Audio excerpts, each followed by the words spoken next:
Good evening, one and all. We welcome you all to the International Conference on Youth, Education, Careers,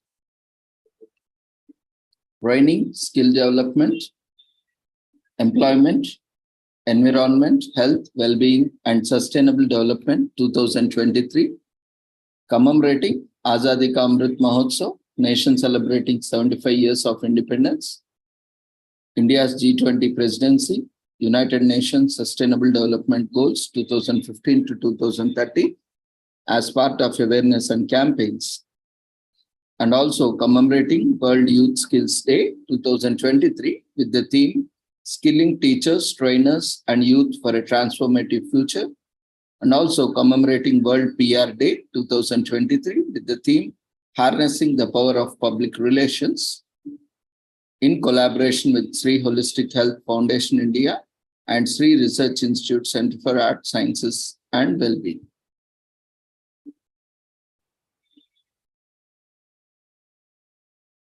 So before we start our sessions, let's take the blessings of Almighty.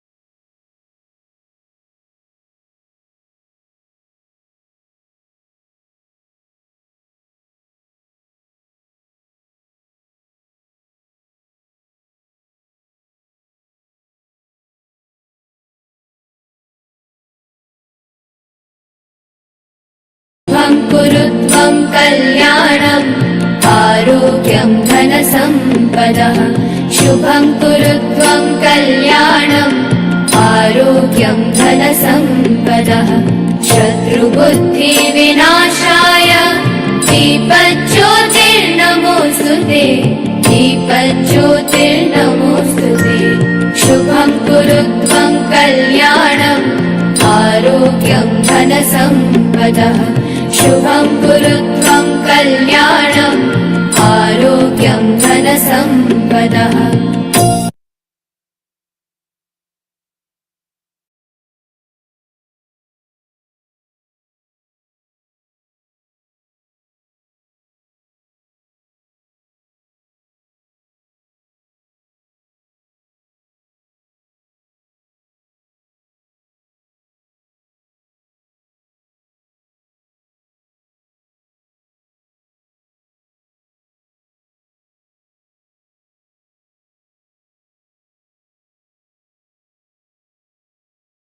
With the blessings of Almighty, we shall continue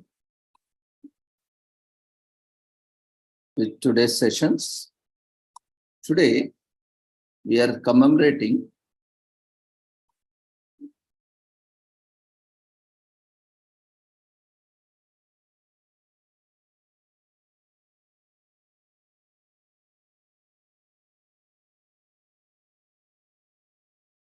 World Public Relations Day. Every year, July 16th is the day dedicated to public relations. Practitioners around the world are dedicating July 16th every year to the recognition and celebration of public relations and communications and building a united global agenda towards making the world understanding and utilizing PR better.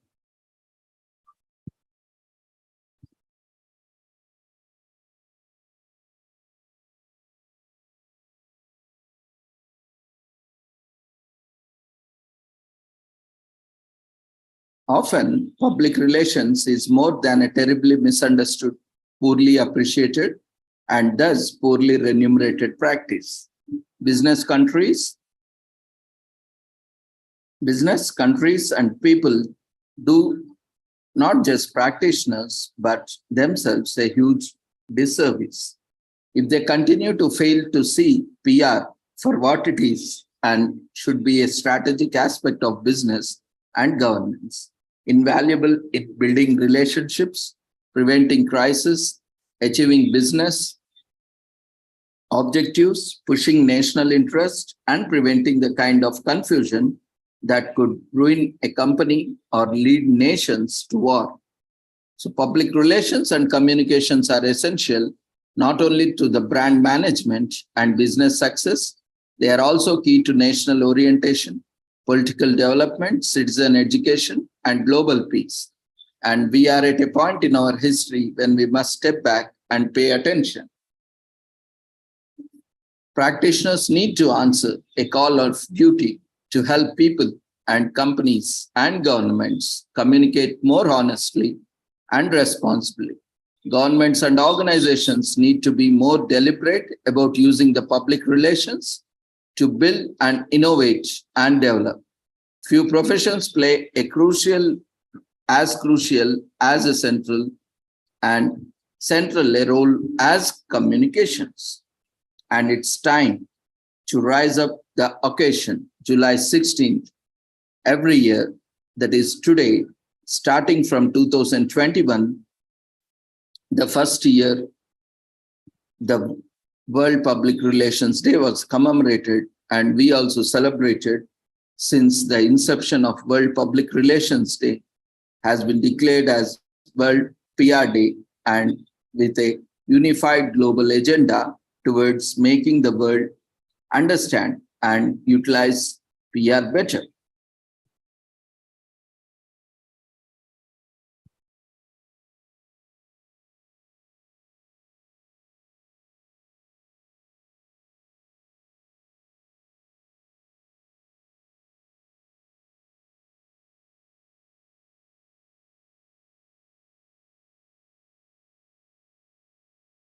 So today, just like every other day, brings with it its usual commitments. More so, in our profession where we rarely get a day off, there's always a story to tell, an opinion to shape, a narrative to sell. In our not so little waves, we form the bedrock of the society, a society which is now more than ever being shaped by propaganda. We are the custodians of the narratives. We are the storytellers, and we are the ones who devise the means, the mannerisms that control the media. We may not have the capes or the accolades, but we are the heroes, and every hero deserves his day. Every hero deserves to be recognized. Every hero deserves to be appreciated. Not just for the immensely long hours, not just for the endless meetings with clients, not just for his labor of love, but for who you are as a PR practitioner, this public relations practitioner. The World Public Relations Day, or in short known as World PR Day, presents opportunities for the public relations and marketing communications practitioners across the globe to unite and stake a claim for the practice.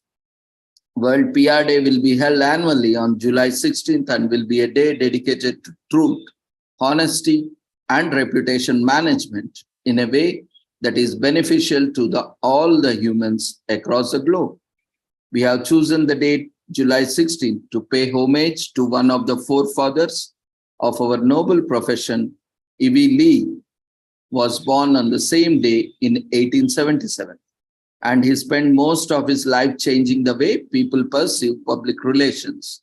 His legacy paved the way for us, and we now have a chance to carry on his great legacy and continue to stake a claim for the public relations across the world. The World PR Day will present a united global agenda towards making the world understand and utilize PR better.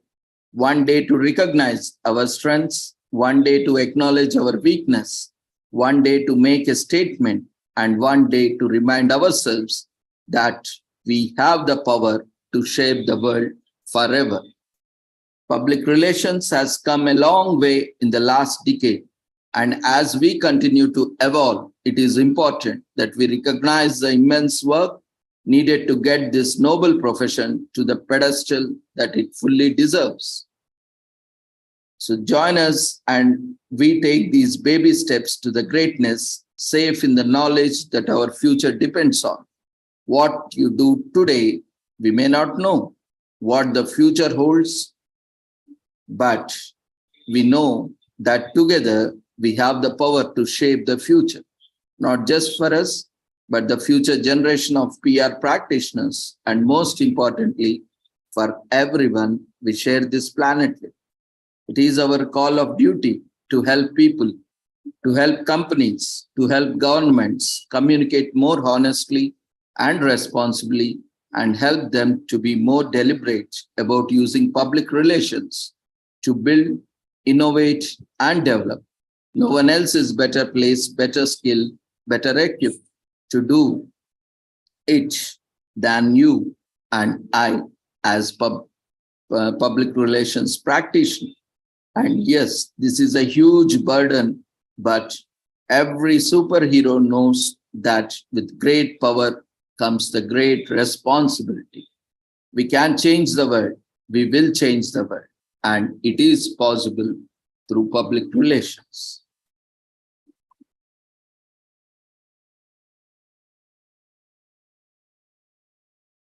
So let's all the public relations practitioners take the pledge.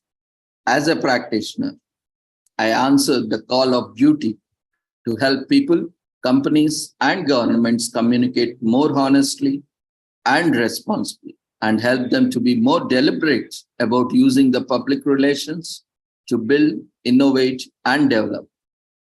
Now, I am excited to join the community of passionate professionals who are happy to invest time, money, and expertise in making sure World PR Day reaches everyone. So with this brief introduction to the PR Day, today in India, we have two premier organizations, Public Relations Society of India, in short known as PRSI, and Public Relations Council of India, PRCI, are the premier institutions that are promoting education and PR profession. So we see in every government office, even in public corporations or private corporations, you have come across, corporate communications manager or PRO, public relations officer, or, DPRO, deputy public relations officer. So these are the various professions that are outcomes of public relations education. So let's all utilize this opportunity. Today, we are seeing a different nomenclature for the public relations. It's no more PRO, but it is known with different nomenclature like corporate communications and so on. So let's this opportunity, let's this day pave way for better future, for a transparent, accountable, responsible communications by the individuals, by the organizations, by the governments, for everyone, to the individuals, to the corporations, to the nations, and to the entire world. So with this, we end this commemoration for the day. Then we will move on to our next session for the day.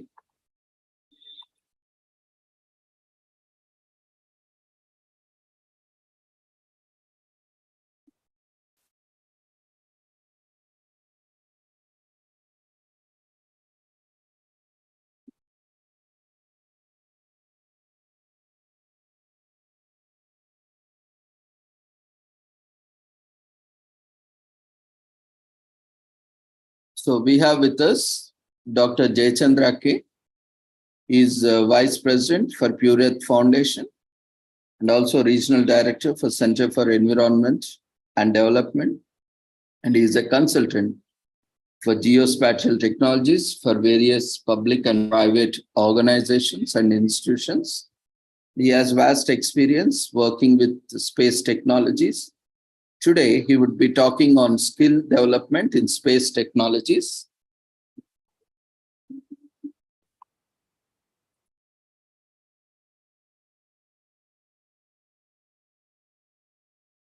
So we welcome you, Dr. Jayachandra, for your session. You can unmute yourself, start your video, and over to you for your session.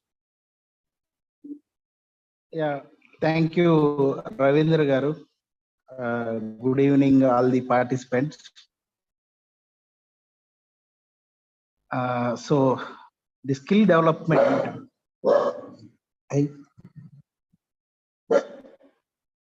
skill development is not only a particular domain. We have every walks of life. We need some skill because from conventional to the IT industry, whatever software and all scientific activity, in every walks of life, skill is very important. I hope you are all aware what is skill. See, for example, I give a simple example. If you watch at a construction site, few people, a maestri or somebody we call, so they are doing the doing the construction job, maybe the whatever bricks they are keeping one by one, and then you watch for a few days, you will understand, you will get awareness. That is knowledge. But you work for a few days. After a few days, you can work, you can take up that work. So in simple, just getting exposure or participating in some activity, witnessing something will give only a kind of knowledge and awareness to us. But practically involving in the execution, in the practicing anything, that is what is called, I feel, is the skill. So unless you practice, unless you involve in the action, you don't get the skill. So this is what skill and knowledge. So most of the activities we are associated in our day-to-day life, we are aware. But why for a small problem, technical problem, we depend on a specialist? Because he is skilled. So this is what a brief introduction about the skill. Now straight away, I will take you, because as I told, in every stage, every walks of life, there is a skill, even addressing somebody, talking with somebody, in every aspect, skill has its role. Now, because I belong to a domain called space technology, and since more than 25 years, I was serving in this domain, both government and private sector. So I will just introduce few of the technologies which are associated with space, and then specifically what kind of software. Is there anything that a person like you, who are totally zero knowledge on this sector, but fortunately, even a person with zero knowledge, only with the ability of understanding the common life and common activities, there is a scope for every individual to learn few things and to attain basic skills. So that is where when Ravindra Garu requested, I said we need not think, we need not visualize space technologies as the advanced thing, and only people with a lot of background and a lot of exercise and experience only can do. But today I will just before introducing, I will take you a live example. Unfortunately, I am not in office today, and otherwise I could have shown some live example, but I will tell and you all will connect to that. See, including you, and almost now present day, the world, except interior rurals, almost the urban and rural town everywhere, people without education, with technology, without technology, they are using, they are operating they are involved with this space technology, particularly in the era of smartphone. So something, the statement may be wrong before the introduction of smartphone to the world. But with the smartphone does many things. And one of the important thing is it can calculate your position where you are. It can tell where you are on this planet Earth. That does your location, what a smartphone, what is the technology involved behind is called global positioning system, that is GPS. So this functionality embedded into the smartphone that will enable the users, to know where they are. And that is what I am telling, without any knowledge, without any education, all our cab drivers, all our auto drivers, there is a rapido of people. So a person who knows driving is a user of this technology. So he can come to your place, pick you, and both yourself and the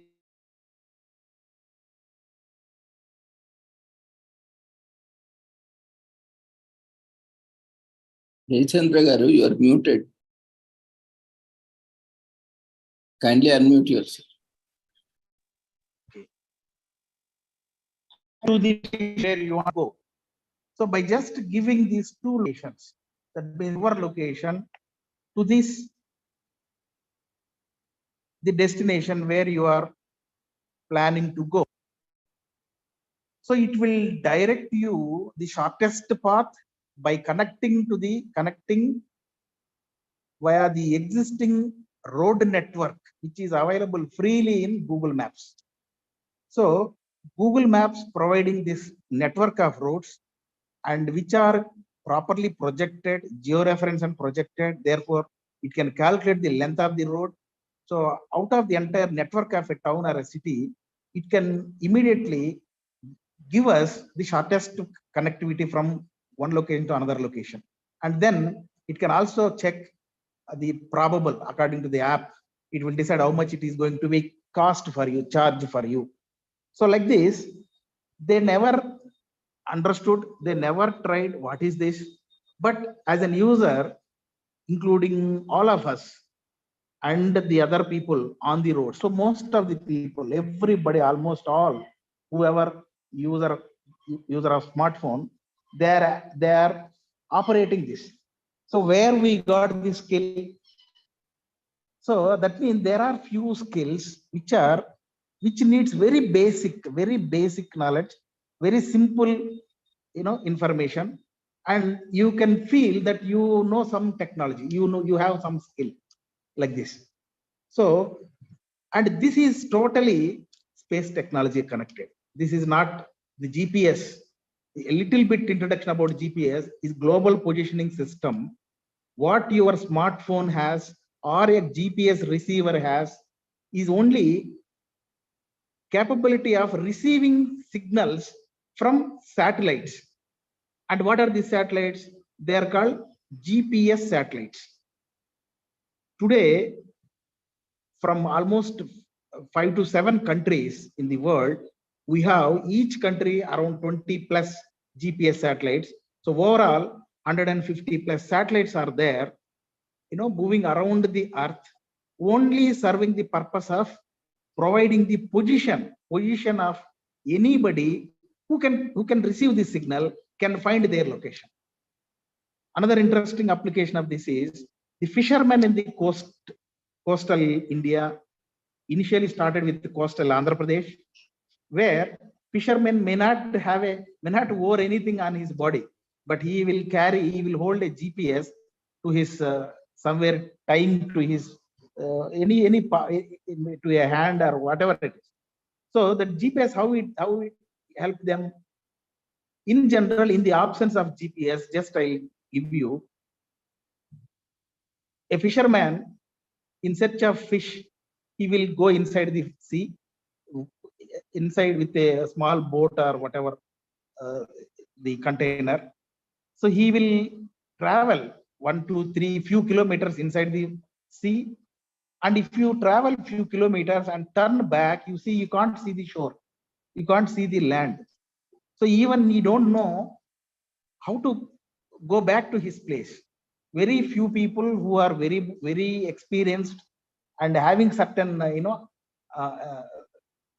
the techniques in reaching back, they will come back. So because fish, you don't get it in the very, very close to the shore. So where that food is there, food is accumulated, the fish will be there. So maybe a few kilometers inside the sea, they get fish, and where the food is there, the fish will stay for a few days. So again, next day, he will be going to the same place, search of that location, and that is how they do fishing. Now, GPS, after introducing the handheld GPS to this fisher community, so what they do is, first time, till they reach the place, location where they get fish accumulated, and they are supposed to, they were given a little bit training to just press a button that is called a mark button in GPS. It will mark the location, lat, longitude. Then he will come back. Again, same thing he can do on the land also, on the place where he starts, enter into the sea. So marking his location on the land, marking his location inside the sea where fish is there. The next time, once you know these 2 points, next time only just taking that point, which is land point, which is inside the sea point. So pressing another button called go to, this GPS will guide him, and he will reach that location. His skill doesn't require any knowledge, technical background, education, nothing. Only an operation for few minutes training is sufficient to and use GPS, get benefit. Same way, all people today, the users of smartphones, and particularly involved in the fleet management, the navigation, all, it won't require much skill. That's where I told, sir, without any skill, without any knowledge, there are many users in the world. People think space technology is something unique, something. So I am a place where I have a lot of background music also. So many people straight away, if you think space technology, this is not something ours. It is only specialized. Maybe the people belong to ISRO, people belong to the remote sensing or this NRSC or Space Application Center, like that prestigious organizations. Only they are aware. Only they know we are zero. No, most of us are users, and only we have to just realize. So that is where there is few technologies which are associated with the space technology. For example, I can tell here 3 major technologies which are the present space, the present human or the mankind, that is man-made satellites, and operating and doing whatever activity in space with these 3 types of satellites. They are the communication satellites, was the first generation of man-made satellites. So these satellites, just to give little knowledge to you in this few minutes of session, the communication satellites were launched. They are the first series or first generation satellites in the world, and they will be launched at an altitude of 35,000 kilometers from the surface of Earth. And another important point here to know about the satellites is they operate in a mode called geostationary mode. So this geostationary mode will make us to feel the satellite is connected always to a single point. Suppose a satellite is actually connected above Delhi at 35,000 kilometers. It will remain the same location, but moves with the speed of Earth. Earth rotates itself with the same speed. The satellite also moves. Therefore, it is called geostationary. So both are moving. Earth is moving, satellite is also moving, and both are moving and moving with the same speed. Therefore, it seems to be stationed at the same location, but both are moving. So this is called geostationary mode operation. Why the satellite should be there, maybe above Delhi, above New York, above some Tokyo, like that, different positions on the world, important places, and the information around that area will be connected to that satellite. That is called satellite link. Now, once the satellite information is sent to the satellite from such a great altitude of 35,000 kilometers can spread that information to the rest of the world, and without and what is the media, what is the way the communication from the surface to the satellite, and from the satellite to the again different locations of the globe, how it goes, that is called radio waves. That is little interesting thing. From the radio wave is also a portion of waves or energy that is coming from sun. So the entire solar family, entire solar system of all these 10 satellites, natural satellites of the sun, and then the solar family, they're all receiving this radiation. Therefore, everywhere these radio waves are there. So through these radio waves, somewhere, for example, India is visiting West Indies now, playing cricket.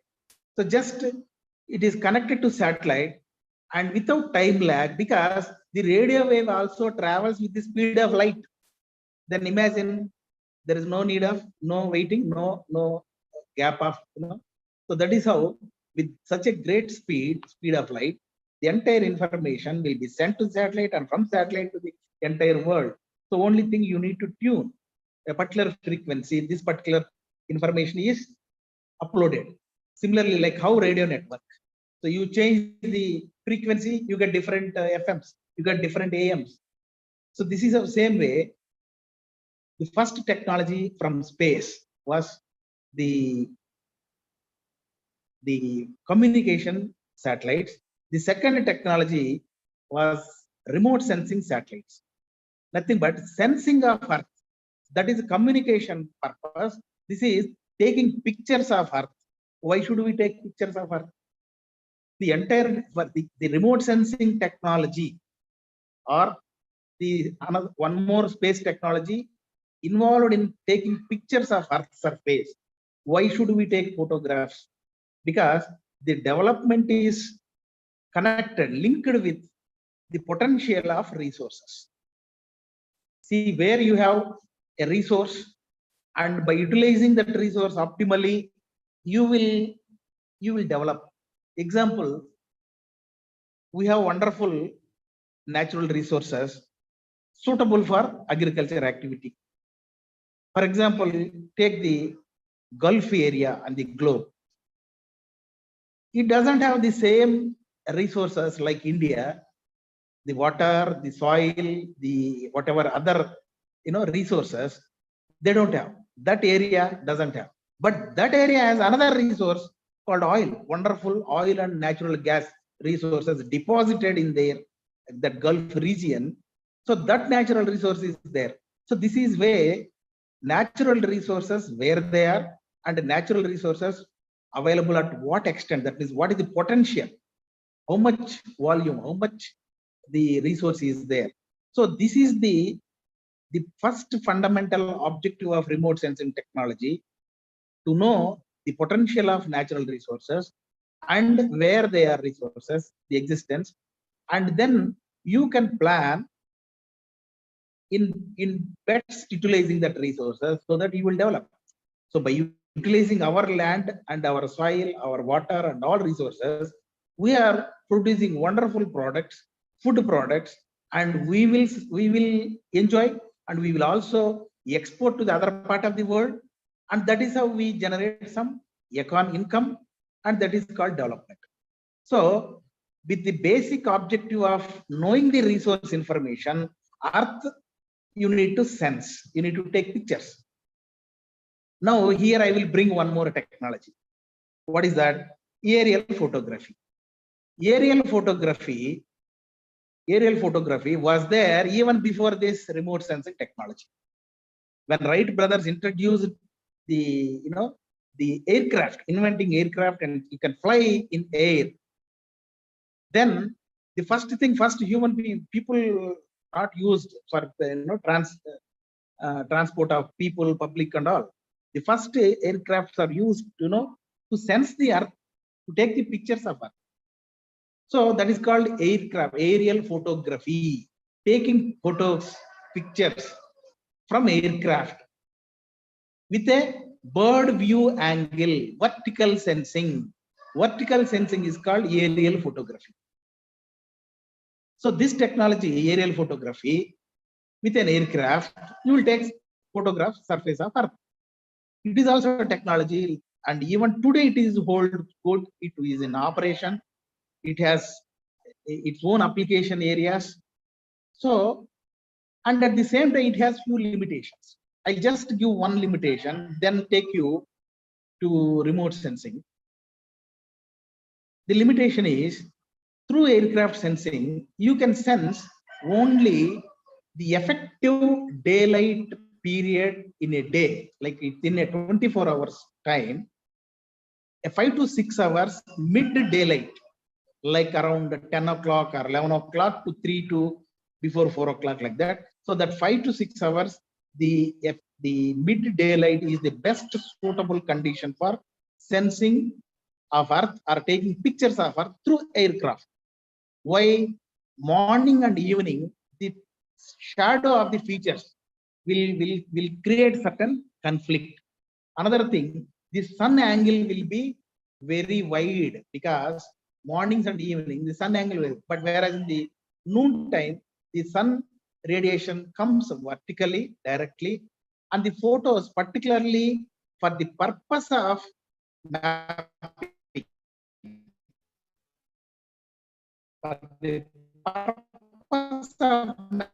what is mapping?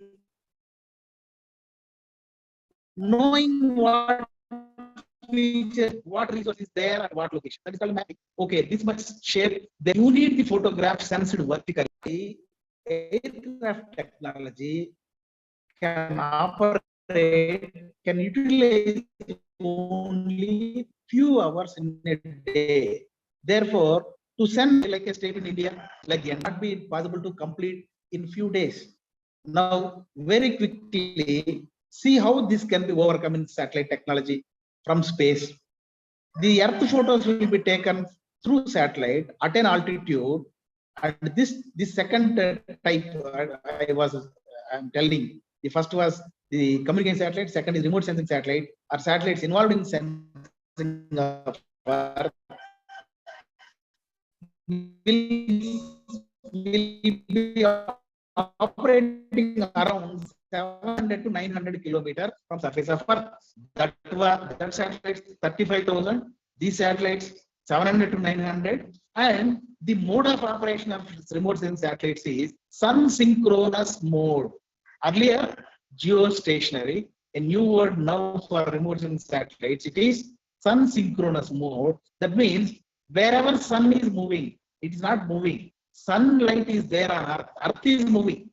Therefore, wherever sunlight is there, sensing will be followed. So, for example, in our part, when it is night, that is dark. Now, when the sunlight reaches that area, we will be. Now we are at this situation. Now we are entering into the night time. Maybe it is morning in the western side of the world. So with the sunlight, wherever it is, satellite will operate 24 hours, 30 days, 365 days in a year. So there is no stopping. Once a satellite is launched to sense the planet Earth, it continues till its lifetime. Every satellite will have its own lifetime. This is the second technology. We can't go. We have a short of time also. And then the third type of satellite space technology activity is GPS. That is what I spoke just in the beginning. So global positioning systems, just to tell, compare with this first two kind of satellites. These satellites are launched at an orbit of 22,000 to 22,000 kilometers from surface of Earth. And they will be in geosynchronous mode. Maybe you need to understand little. Geosynchronous, sun synchronous, and geostationary. Geosynchronous means these satellites will move, but not keep stationed like geostationary. And this movement will be such that the distance between two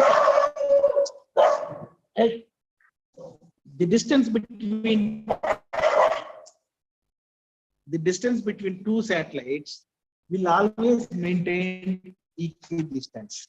So that is how in geosynchronous mode they operate. Through these GPS satellites, the entire position you can calculate. Now, very quickly, you may question, sir, we started with skill development, now you told about space technology, the basics. So why I told is nothing very difficult, nothing tough things, but you can apply with your whatever background, educational background you all having, all the participants here. It is not that difficult. For example, this entire Earth information, now it is being maintained through few free portals, Earth portals like Google Earth, the ArcGIS maps, that is called ISRI, right? Bing maps and Apple maps. So many companies, private, and there is a planet.com is there. Now I forgot to tell one thing. So just a point that is a plus with the satellite remote sensing technology over aerial photo. One is it operates all the time. Therefore, to sense the entire planet Earth month to 6 months only. Entire Earth, not I'm talking about one state in India or the entire Indian geography. Entire planet Earth will be sensed, will be completed from 1 month to maximum 6 months. Why this variation is? It's all depending on what resolution you are sensing. If you are sensing at low and medium resolution, you can finish the entire Earth sensing within 25 days also. There are satellites that complete, that's called orbitivity, within 18 days, 20 days, 24 days, 22 days, like that. And a satellite which is sensing the Earth in high resolution, today, anybody, most of you might have aware, if not, you check Google Earth or Google Maps, you can see your houses, you can see the trees, you can see what you can see physically. Most of the features you can see in detail, in large scale, in high resolution. You can see in that free Earth portals. So when such Earth portals and free data is available, there are few skills that without much background, much software, much any other educational background, you can also learn few things. This is where I found without any kind of knowledge and dedication, any individual, only thing is just some interest. The interest is very important.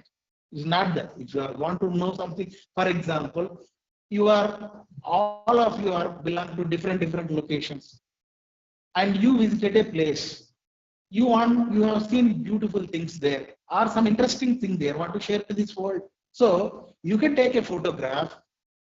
That photograph today, it is changed with this space technology that is called geotagged photo. A photo with the lat longitude printed on it is called geotagged photo. So that means this photo belongs to this place on the Earth. That is geotagged photo. So like how to take geotagging photos? Already in smartphone, that app is there inbuilt.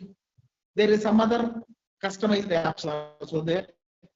You can use, you can produce better pictures also. That is one thing. Similarly, suppose most of you have your own lands, your own houses, your own property, your own asset and surface. So you own a land, 1 acre, 5 acre, like this.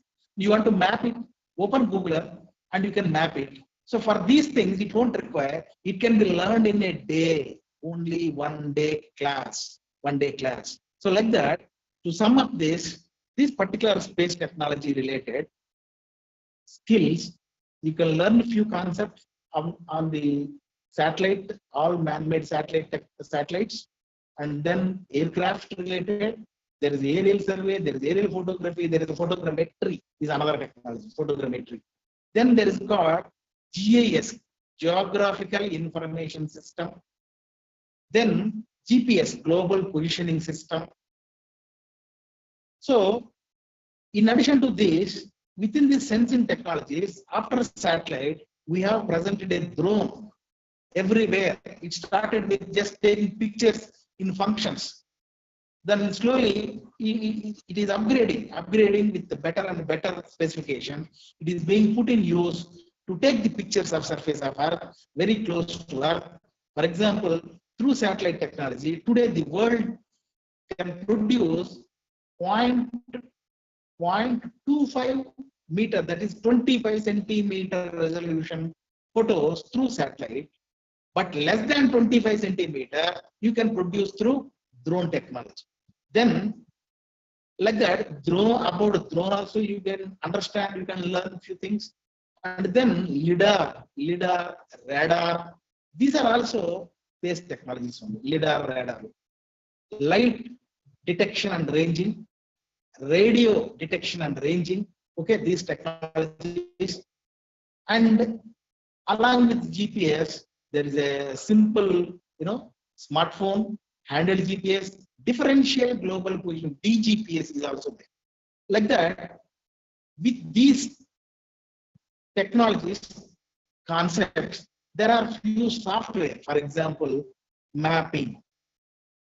You can have a costliest software in the world, ArcGIS, developed by a company from America called ESRI, Environmental Systems Research Institute from America, developed the software to handle map data, spatial data, earth data, okay, and that is the costliest. Then you may ask certain costliest software, how we will learn.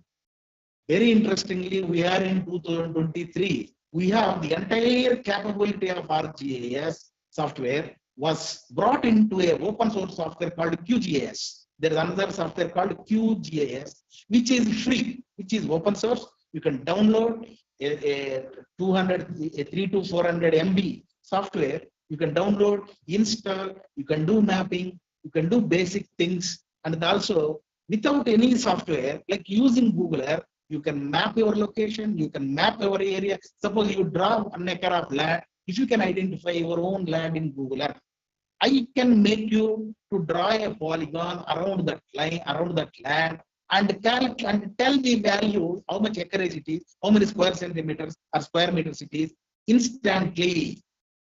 So this is what today, even an administrator needs this information.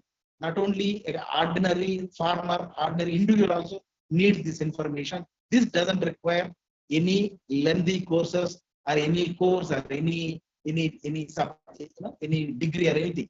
You can just learn in few hours. This is what I want to say to you. There are few for example, either geospatial or the space technology related, few software where we can do few things instantly without much depending on any software, without knowing in depth into a particular thing, attaining deep skills, but with the basic knowledge and a little bit. That is where maybe Ravindra Garu can plan a kind of a course or anything on the skill development, whatever way, because he has a better understanding with you, interaction with you, and with the interest, because not only you, your children, anybody associated, connected with you, who are studying a degree, studying a school, you who are studying an engineering, a medicine, anything. See, human activity with reference to ground, from to some this location to another location, he is a user of geospatial technologies. You cannot simply say that is something different, that is something only exclusively to a collector, to a chief minister, or to a officer, administrator. It is for every individual also. So with this, already I took more 10 minutes. So That means, conclusion, there is few skills from the space technology which a common man or any educated with any background can learn. So this is what I want to conclude, and hopefully in any other time, other session, I can even demonstrate it also lively through the computer. So with this, I'll take leave from you, and because I was asked to take up to 7, but it is already 7:10. So Ravindra Garu, please take over, and because the other speakers may be waiting to continue their topic. So thank you, Ravindra Garu, and thank you all the participants. So we'll join back again at another convenient day and time. Okay, thank you. Thank you, Jayachandra Garu, for giving insights into space technologies. As on this occasion of World Skill Development 2023. So we are soon launching the skill development programs in collaboration with various organizations. So we will also roll out, including space technologies also. We are coming up various skill development programs. Soon we will be sharing you with the details at a very sustainable model where, it is not a commercial model, but a sustainable model where everyone can afford and utilize the upcoming courses. So we will let you know in coming days. So thank you, Dr. Jayachandra, for joining us and sharing your valuable insights. We wish you all the success and look forward for more sessions in future. Thank you. Thank you, sir. Then we will move on to our next speaker for the day. So before we move on to next speaker, let's quickly fill up the feedback form.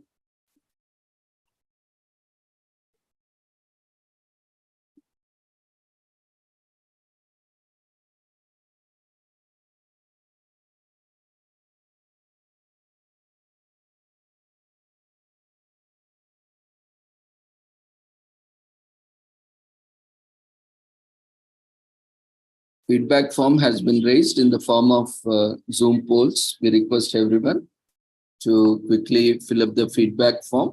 We have 5 minutes to fill up the feedback form, and so that we will quickly move on to our next session.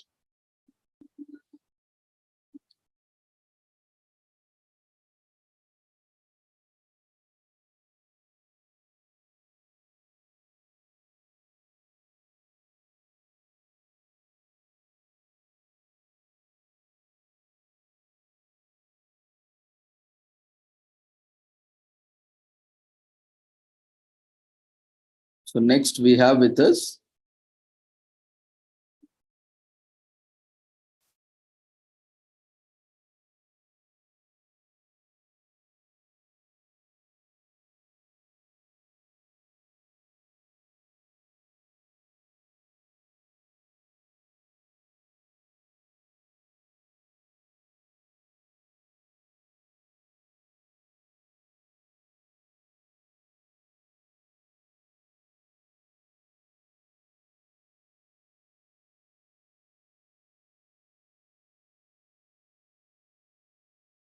we request everyone to quickly fill up the feedback form. So next session, we have a quick session presentation by Mr. Babu. He is presently pursuing MSc Sports Biomechanics from Central University of Rajasthan, and he has pursued BSc Sports Coaching, National Sports University, Manipur, and he also worked as assistant coach and strength trainer and at various positions in sports academies. So he would be presenting on the crucial role of movement techniques in promoting optimal health. Especially this is very important when we are talking about youth health, well-being, and development, because health is wealth. If we don't maintain our health, then we need to pay our wealth for health. that can be detrimental to our health, well-being, and sustainable development.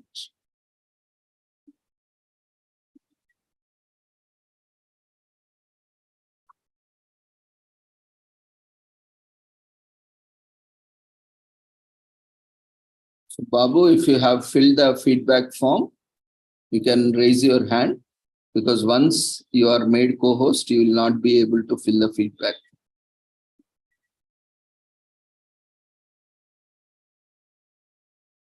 Yeah, fine. So you can minimize the feedback form. Do not close the feedback form. You'll get an option of an end poll. Don't use that option. You can minimize that. Yeah, now you can start your presentation. You can start your video, audio. Yes, sir. Yes. We request others to quickly submit your feedback while the session is going on.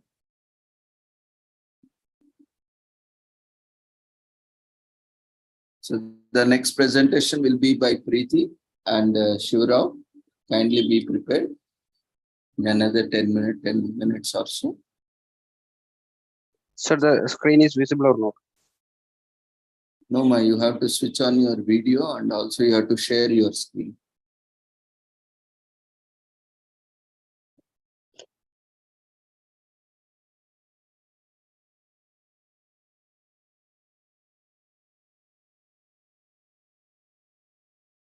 You are using your mobile or laptop?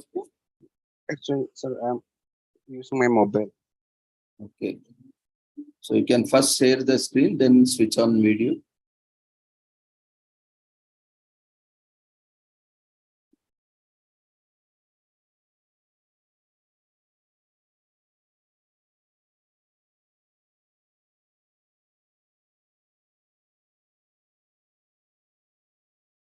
Sir, is that visible or not?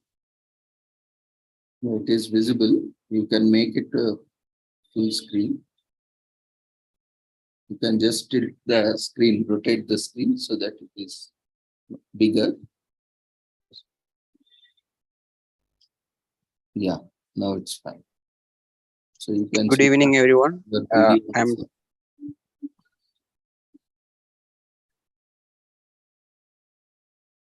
okay, good evening, everyone. I'm Timas Babu, and your video is not visible, Ma.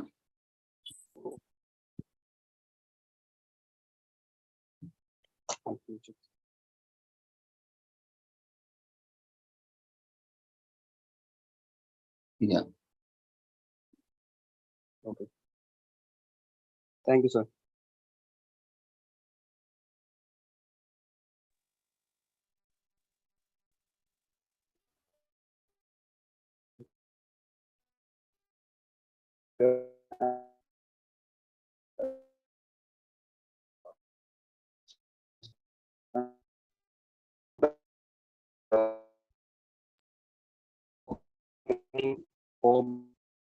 Your voice is breaking, Ma. We can't hear you properly.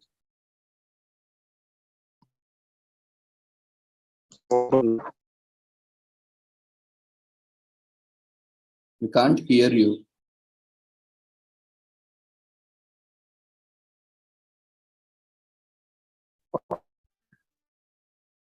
I think I have.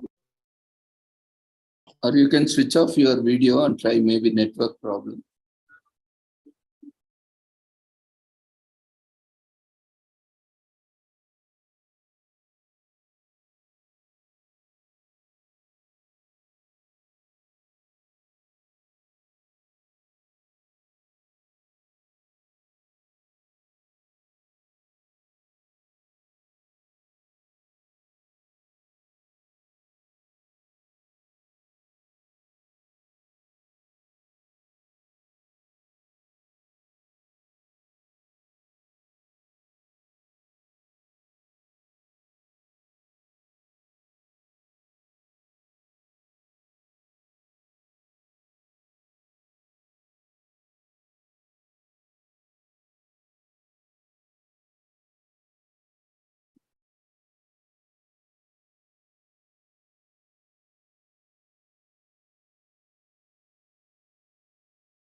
Yeah, Babu, you can unmute yourself and start your presentation.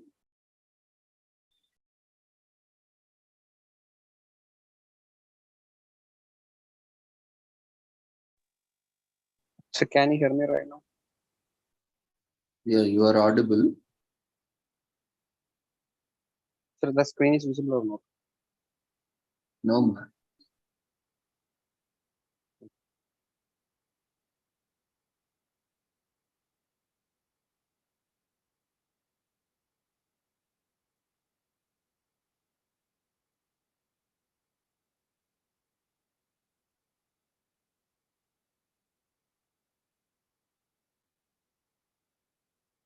Yeah, now it's visible. Okay. Okay. Good evening, everyone. I'm Thomas Babu. I would like to thank you all for your time, and I'm from Central University of Rajasthan, pursuing sports biomechanics. And today I would like to talk about optimizing running form for injury prevention techniques and strategies. So when we talk about our health, we might think about exercise, right? So when we think about exercise, the running will be the one which will comes to our mind. Okay. Uh, Running, as we know, running have great amount of benefits which improve our body posture, maintaining body fat, improving cardiovascular endurance, improving overall health and fitness. So it helps to lower the heart rate, which means the more efficient, healthy heart. On the other hand, we can say improper running techniques can also be lead to injury. So one side, the thing is running have more what the health benefits, and other hand, improper running techniques or running form can be also lead to injury. So it have two sides. Okay. So good running form or techniques encourage better motor pattern and improving muscles recruitment, and these will help to improve the running efficiency. So reduce the risk of fatigue, including overuse injury. So what are the running techniques? So as you can see, running help improve blood pressure, cholesterol, etc., etc. And the thing is that it's a activity or it's a exercise which improve the overall health and improving the athletic performance, etc. Moving on to the next, what are the running techniques? Posture, hamstring, foot strike. These are the some of the running techniques which athletes or usual health fit lovers usually do. So I want to talk about posture. What is posture? When we run, we have to maintain our posture. It's like we should look ahead, like don't stare at your feet. The eye should be focused on the ground about 10 to 20 feet ahead of you. Keep your hands at your waist, and as you run, keep your arms and uh, hands or arms as relaxed as possible. So keep your posture straight and erect. Then only we can run smoothly. So one more thing is that make sure you are not leaning forward or back at your waist. The second one is arm posture or arm swing, which help you to balance the body and makes you more faster while you run. And the third one is that foot strike. So there are certain foot strike techniques which are heel foot strike, foot strike, mid and etc. So these are the foot strikes technique which we have to follow while we are running. If it is not correct, there will be chances of injury.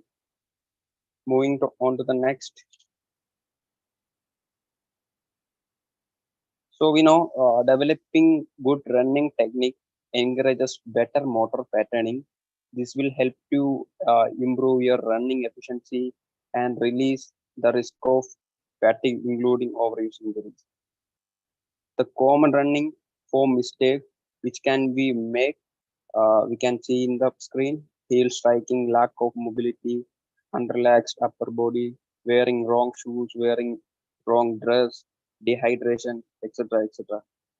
So when we talk about heel strike, uh, which means the improper technique, we have seen the slide before one. There are certain techniques which we have to follow while we run. So heel striking is one of the technique which we used to do. So lack of mobility. So lack of mobility can due to improper warm up or training. So before we run, we should do some warm up. We have to heat up the body. Then only we can perform uh, effectively. So and relax upper body. Make sure the upper body muscle should be relaxed to run smoothly and fastly. So another one is wearing wrong shoes. It can be like unfit shoes and wrong size, etc. So another one is wearing wrong dress. While we run, we should wear what is comfort. We should wear minimal dress for better performance. So dehydration is the another part. Um, Before we run, we should properly hydrate. Then only we can achieve the optimal level of performance. And these are the common running form mistake which we used to make. And there are some injuries associated with this, and that are shin splints, plantar fasciitis, runner's knee, IT band syndrome, etc. So uh, these are the some of the injuries which associated with the running mistake or improper running techniques, runner's knee, IT band, which we talk about now. Moving on. Also, these are the running techniques and running injuries, also running mistakes, and what we can do to improve our form and technique. So that is what I am going to talk. As we know, core is the most important muscle in the body. If the muscle have a good strength, our body posture also become better. So meaning if you are a sports person or what else, so we if you are doing if we are doing gym training or strength training, resistance training, so whatever, we need to do some exercise for our abdominal or core. So it is very important one. So the if the core have more strength, then only our posture will be better. So uh, next one is need to learn foot strike technique and efficient for better running. We need to learn foot strike techniques which we learned before. There are some techniques, heel strike and all. So we need to learn and we need to perform it for better performance. Make sure the arm and uh, arm positioning should be proper. While we run, we have to keep our arm at your waist level. So another one is proper footwear can also help you in running performance. So we have to wear the better shoes, uh, which can also have good enhancement for running performance. Reduce the stress on the ankles, heels, toes, etc. So uh, footwear also have some benefits like which improve our running performance, also reduce stress on ankles, heels, toes, etc. So running daily 10 to 50 minutes have greater health benefits. improper running techniques or running form also have causes of overuse injuries, which we talk about.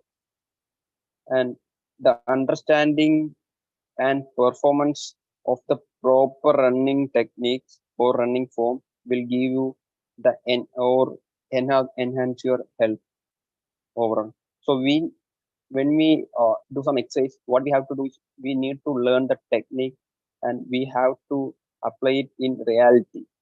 So we need to perform the techniques properly. So for that, we have to train for that. So improper techniques or running form or whatever it is, it can also lead to injury. So for avoiding that, we need to learn the technique. That's the conclusion. Thank you.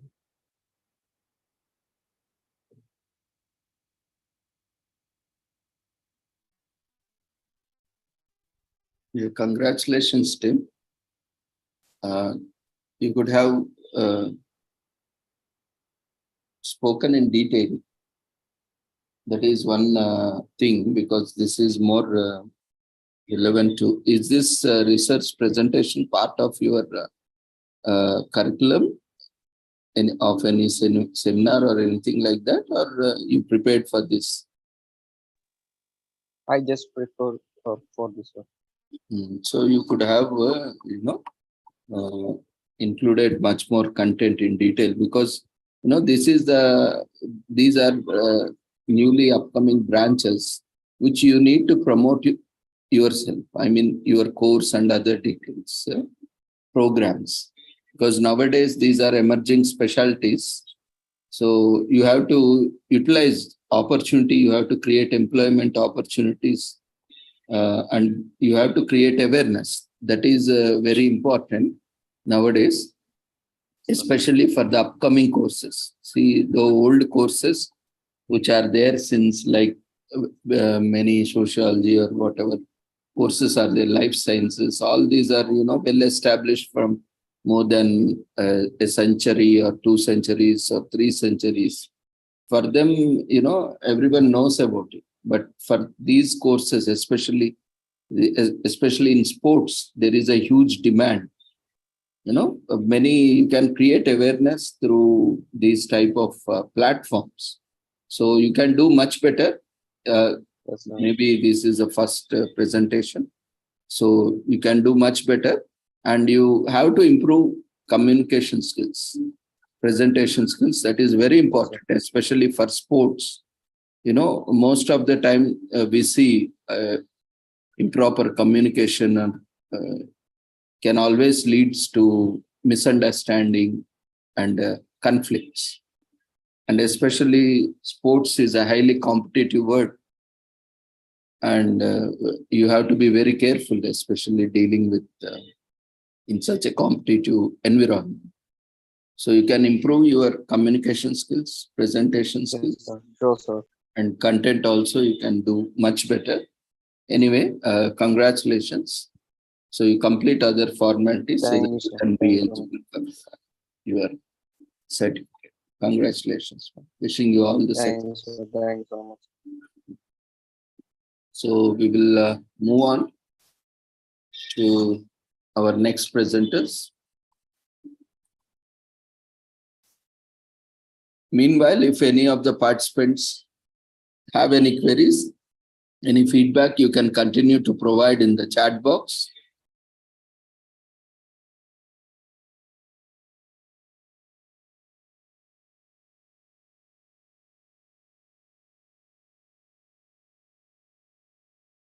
So we observed that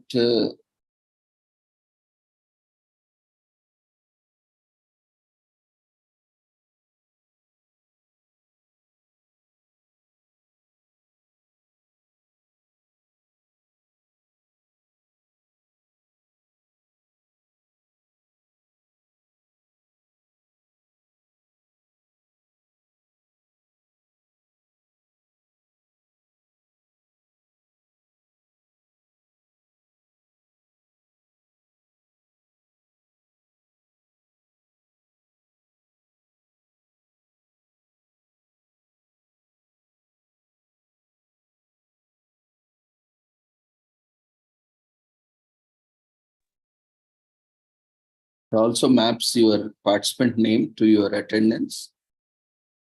So whenever a feedback form is launched, we request everyone to quickly attend to it so that you can register your attendance and feedback correctly. So next we have with us Shivaram.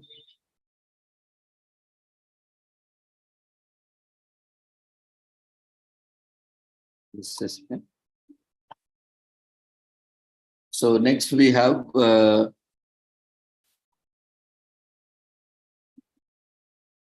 Mr.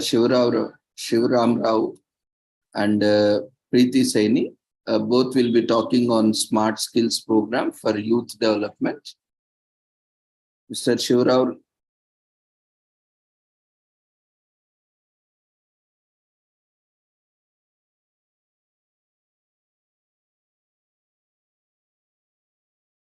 And Preeti Saini will be focusing on practical implementation part. So as we know, Shivaram Garu is an IT consultant having more than 3 decades of experience, and he has retired as head IT services and head process automation from steel making and casting, Tata Steel, and he is presently associated with Rotary in Jamshedpur. And Preeti Saini is also a panel psychologist and is project manager at Life Kiran, and she is also motivational speaker conducting training programs in Jamshedpur. So we welcome you both for your session on Smart Skills program for youth.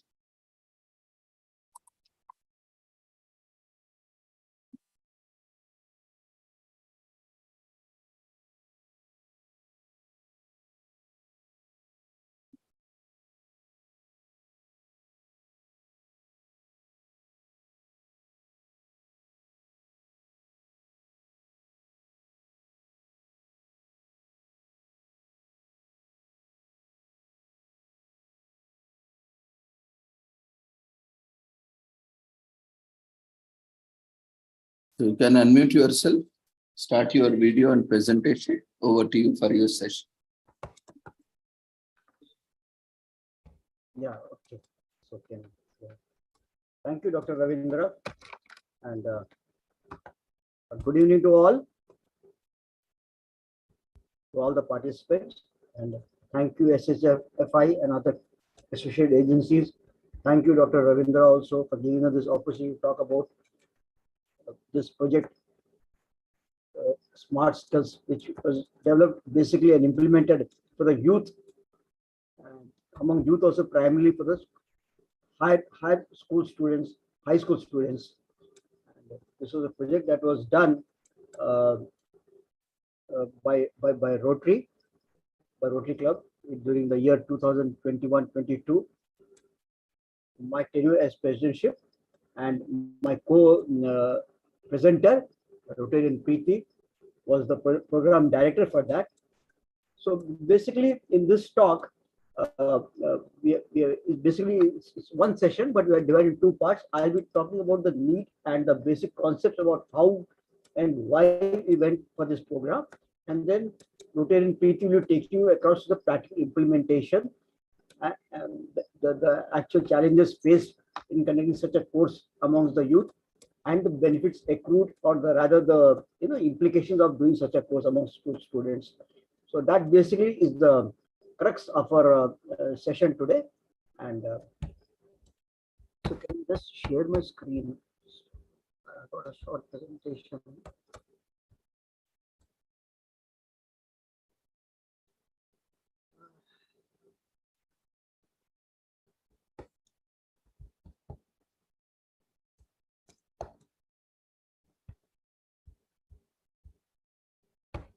Is my screen? Is it visible, please? My screen? Yeah, please continue, sir. Yeah, thank you. So we have taken this session because today, rather yesterday, we were celebrating the World Youth Skills Day, And it is indeed very heartening to know that this forum is celebrating it in such a nice way, and talking on different aspects of youth skill developments. And the speaker, as I mentioned, will be a joint session by Rotarian Preeti and myself. The basic contents that this session would be, as I mentioned earlier also, that I'll be talking about the need for skill development and introduction to this particular program called the Smart Skills, what exactly it is, and the basic concept about this. And then Rotarian Preeti would be taking you to the program methodology, the impact and the benefits, and the overall challenges and the conclusions. What did it change?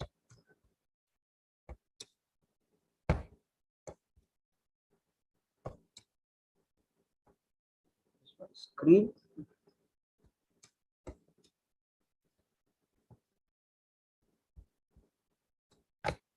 Locked out or what?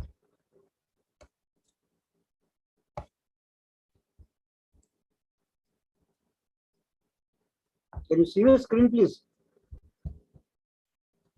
Yeah, it's visible. Sure. Okay. Continue. Yeah. So today we are all celebrating the World Youth Skills Day. That is why we are all assembled here today and celebrating in a very nice manner. And basically, it is we realize the importance of imparting the right skills to the youth, both from an employment point of view and entrepreneurship. Depending on their skill set and their own aptitude, we either take them for the employment or the entrepreneurship. And as we all know that the youth are the future of the country, and it's very important to equip them with the necessary skills for self-employment or self-employment entrepreneurship. So the theme for this Youth Skills Day is scaling everybody concerned, not only the students themselves, but the concerned teachers, the trainers, and the youth themselves for a transformative future. And as we say that, making them future ready. Okay. And in this case, in our project, Smart Skills, we also included the parents also, because the parents are the first and foremost teachers for any child, and the training starts from there. So that is a stress that we laid upon.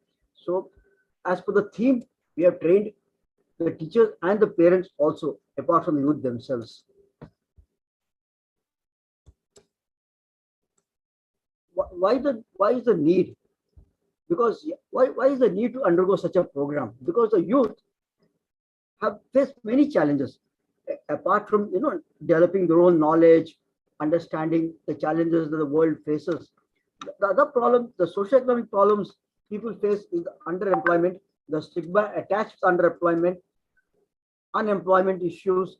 Okay, this is a very big problem in our country, in a lot of other countries also. I need not to go into the details of this. All of us are well aware of this.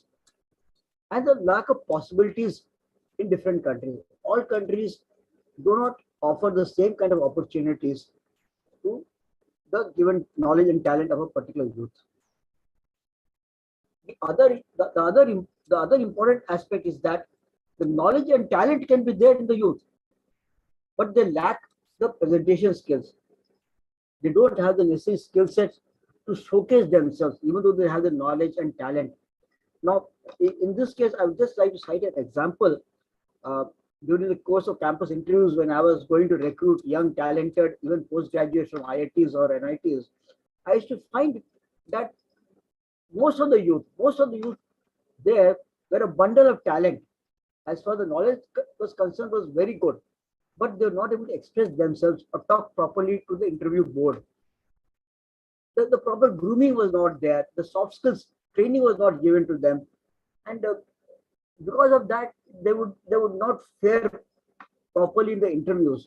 And sometimes, unfortunately, they would even lose, the job because of the presentation skills. If you ask them to write on a piece of paper a program code or something, a logic for a program, they would write that. But while articulating them, they were not able to articulate that. So that was a time I really felt that this kind of grooming is also very much required. And I think, and this project came to us at the right time with that objective in mind. So in that case, a skill development is required. And what is this skill? And what is this process of skill development is basically the process by which we equip anybody with new talents, new knowledge, or even enhance existing ones. In either case, we call it as a skill development program.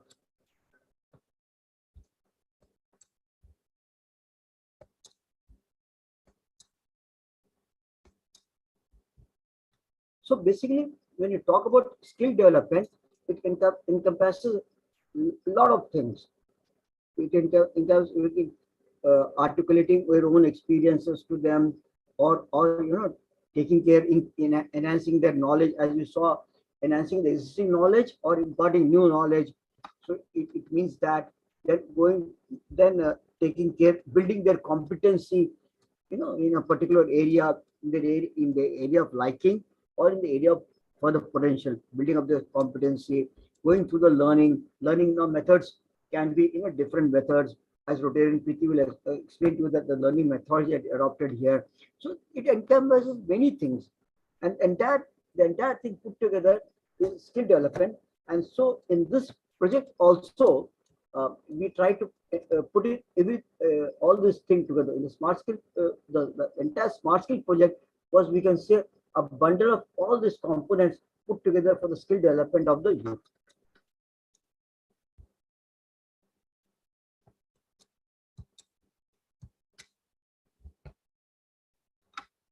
So what exactly was this smart skills programs? The idea was to make them smart. Now we are in a very smart world. It's a smart world. Now everything is smart. Smart homes, smart factories, smart traffic, smart everything is smart now. So that's why we also coined this term, smart skills, because in this world, apart from gaining knowledge, getting smart in that sense, I say skills, smart within quotes. We have to get smart that way. So that's why this term was coined as smart skills. So this program particularly was stressed as the curriculum was designed by our club mentors, mainly by the program director, and other people who are associated with that, people who had a background of working with children and also working on the HR of different organizations. So that was our team basically. So the stress was given on personality development.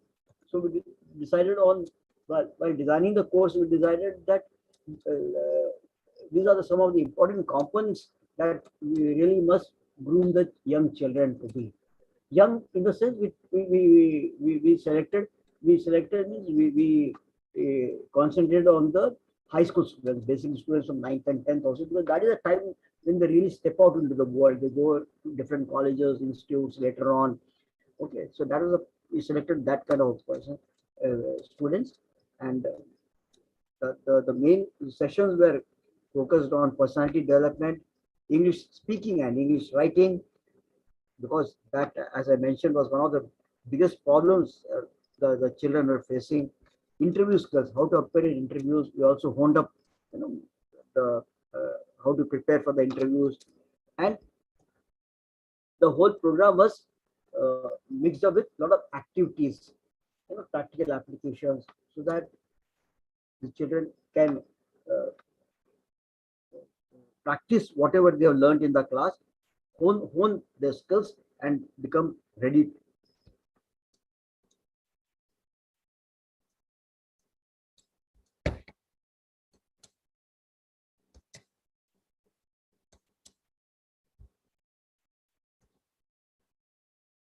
So that is how we continued and did this program. This program was done for about a period of 6 months, and like I said, as it was big, and more than about 200 students attended these courses, comprising of different high school students, 9th and 10th mainly. One of the offshoots, or rather, I would say, the major outcomes of conducting this course, while we focused on the topics that was mentioned, there was a need expressed of the principal, as you can see the photo, in the photo, see the principal of the school on which we conducted, one of the schools in which we conducted this course. They expressed the desire also to take it forward to learning disability, LD as it's also popularly called in behavioral sciences world. So workshop on some was held in that school on 7th of May for the parents and teachers of the school.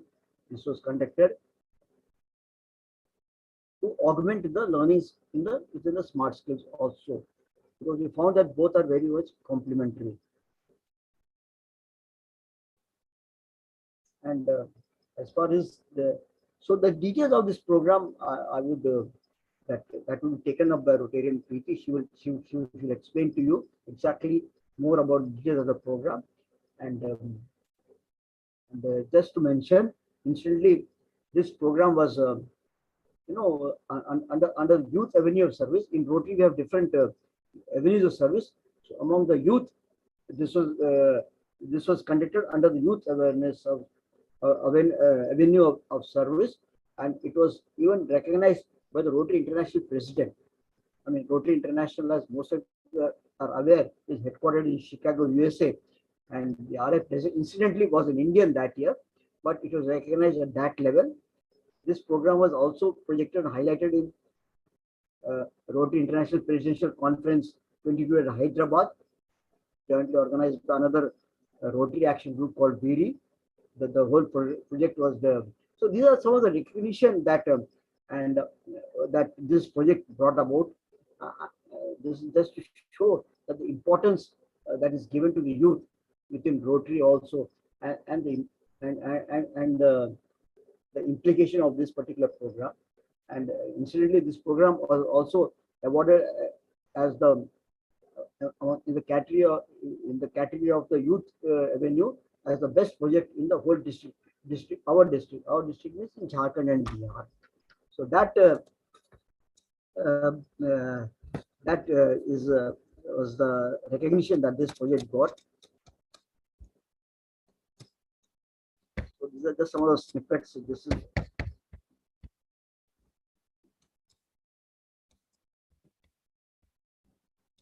This is the workshop in progress.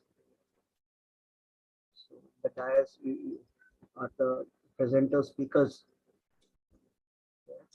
And this is a snippet of one of the sessions in progress, where you can see a young student under the supervision of Rotarian Preeti, practically explaining and talking, improving her skills. One of the activities in progress.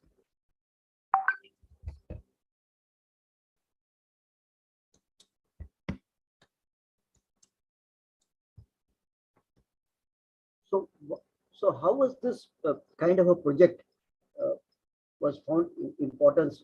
I mean, for us, why did we really get this project on board? Because it was a kind of a small project. There are a lot of skill development program, but this was done for the underprivileged students. Like I mentioned, the students are academically or very strong, but they lack this communication skills and other things, confidence levels and all.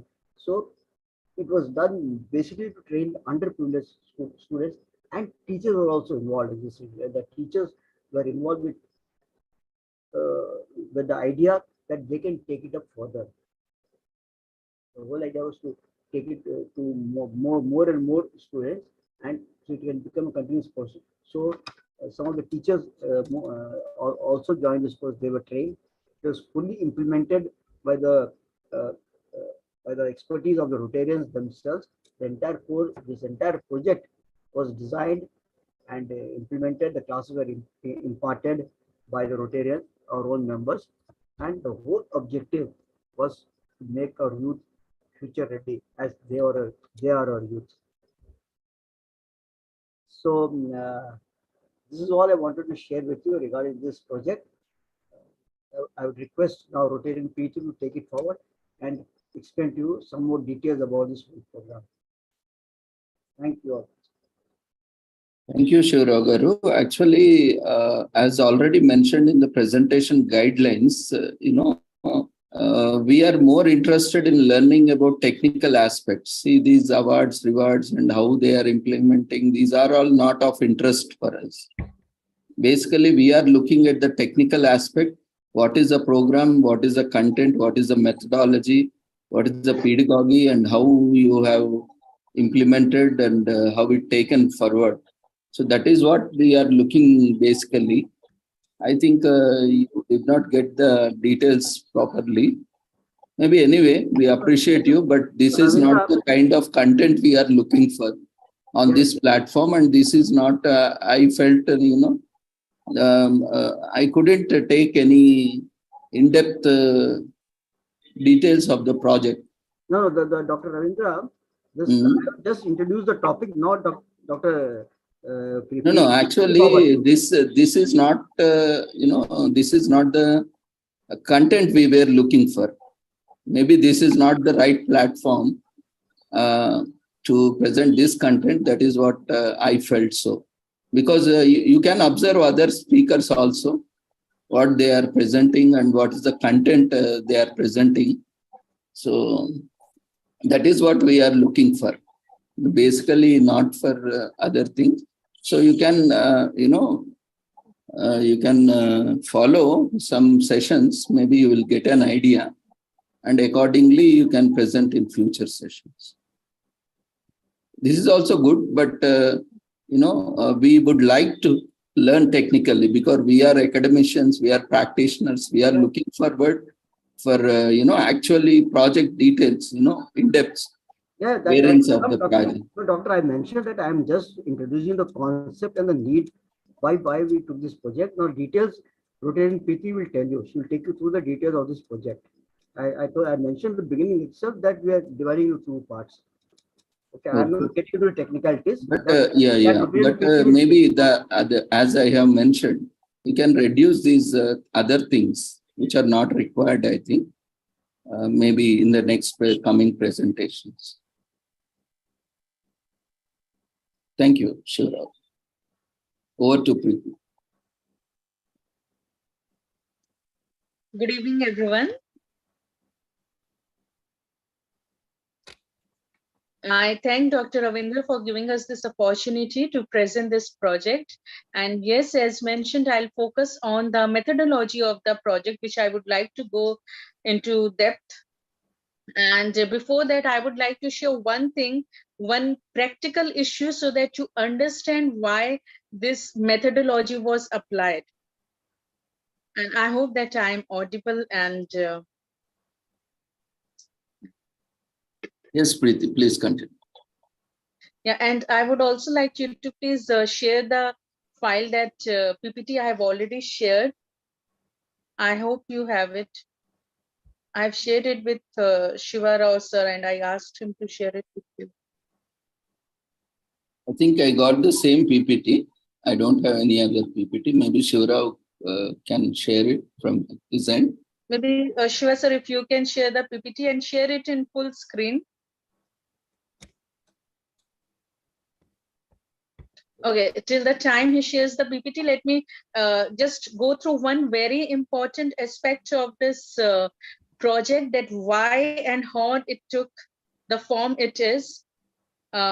Practically, students have faced this issue that when they move from class 10th to 11th, 12th, and from 12th to college, they face this issue that even when they have all the knowledge, the required knowledge that they need, they are not able to reproduce properly. So when I was in college, I noticed that I have my batchmates who might be studying more than me. In fact, they gave in more hours to study, but still the scores that they used to get in the exams was less. So I noticed that only the students who were from the vernacular or the Hindi background had this issue, this major issue. Why? Because they studied in a different language in their schools, and when they went to the college, it was completely in English. So it was not that they didn't understand anything. When we taught the same thing to them in their language, they were able to reproduce very good answers. and they really did wonders with the knowledge they had. But in the exam, the questions used to be English, and the most of the time they didn't understand the question. So when they didn't understand the question, obviously it was that they were not able to give the right answers also. Apart from it, the exposure that they get in their schools is, when it comes to things for personality development, soft skills and all, was pretty less.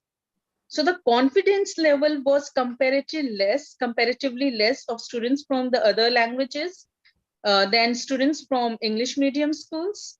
That was a stark difference that I noticed. And due to that, I realized that we need to do something about it. Because even though they had all the skills, they were very shy in coming forth and expressing themselves, in participating in different kind of things, different activities. And even for the college interviews, campus interviews that used to happen, their percentage used to be less. Why? Because they were not confident, they were not properly confident, and they knew that at least somewhere they felt that they will have to speak in English, because they felt that this is what interviews is all about. So when last year, around 1.5 years back, I said that we need to do something about this, and let's do something. Let's make a bridge course for students wherein we can focus on their overall development and not only on English. People think that it's English. Yes, English is required, but let's focus on the overall development and prepare a bridge course. So this Smart Skills is a bridge course that helps in smooth transition from one language to other, from one stage in life, from schooling to your college, or from college to your workplace. Because again, if you're studying in a particular language in your college, because many colleges and universities have the option to study in your own language, again when they move on to their work life, basically they have to, most often they have to either give interviews in English, or they have to use English in their workplace, because most of the things online is English. So we require everything: language, we require proper soft skills, confidence is required. So keeping in mind all of these things, we prepared a course that is Smart Skills. And Smart Skills is also about learning disabilities and behavioral disorders, because most of our study curriculum is made for the 50% of the average students that we have. So on one extreme, we have students who have learning difficulties, or who have low IQ, they score less compared to others. And on the other extreme, we have students with high IQ, and then gifted students also. So we have to equally involve everyone and get the best out of them. Most of the students who score less than 20, who are below average scorers, most of them have a high IQ, but they have something called learning disabilities or behavioral disorders, because of which they are not able to perform well. So it's not that they don't have the proper IQ. We have to identify these students, and then the Indian government, our boards, be it CBSE or any other board, gives special provisions for these students. For example, one student who used to fail in his class, this is a real case. When he was identified with learning disability and was given the facilities that is provided by the board, the same student who used to fail in school, when he was provided the right facilities that is the CBSE board is given, that student passed his 10th board with 84%. So they have good IQ.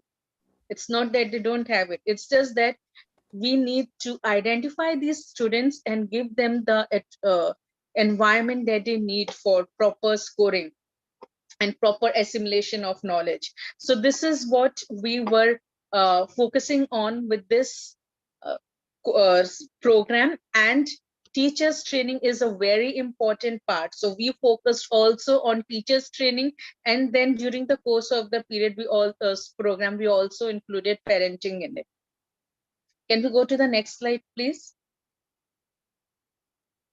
So what was the program outcome that we after the purpose of the, can we go to the next slide? Program outcome.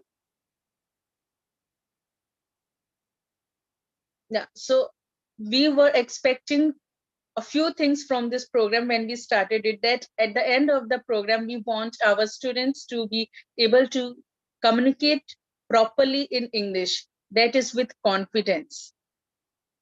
They should be able to read and write in English more effectively so that the answers they produce should be better, the quality should be better, and this in turn should be able to increase their chances in getting admission to higher studies in different institutes.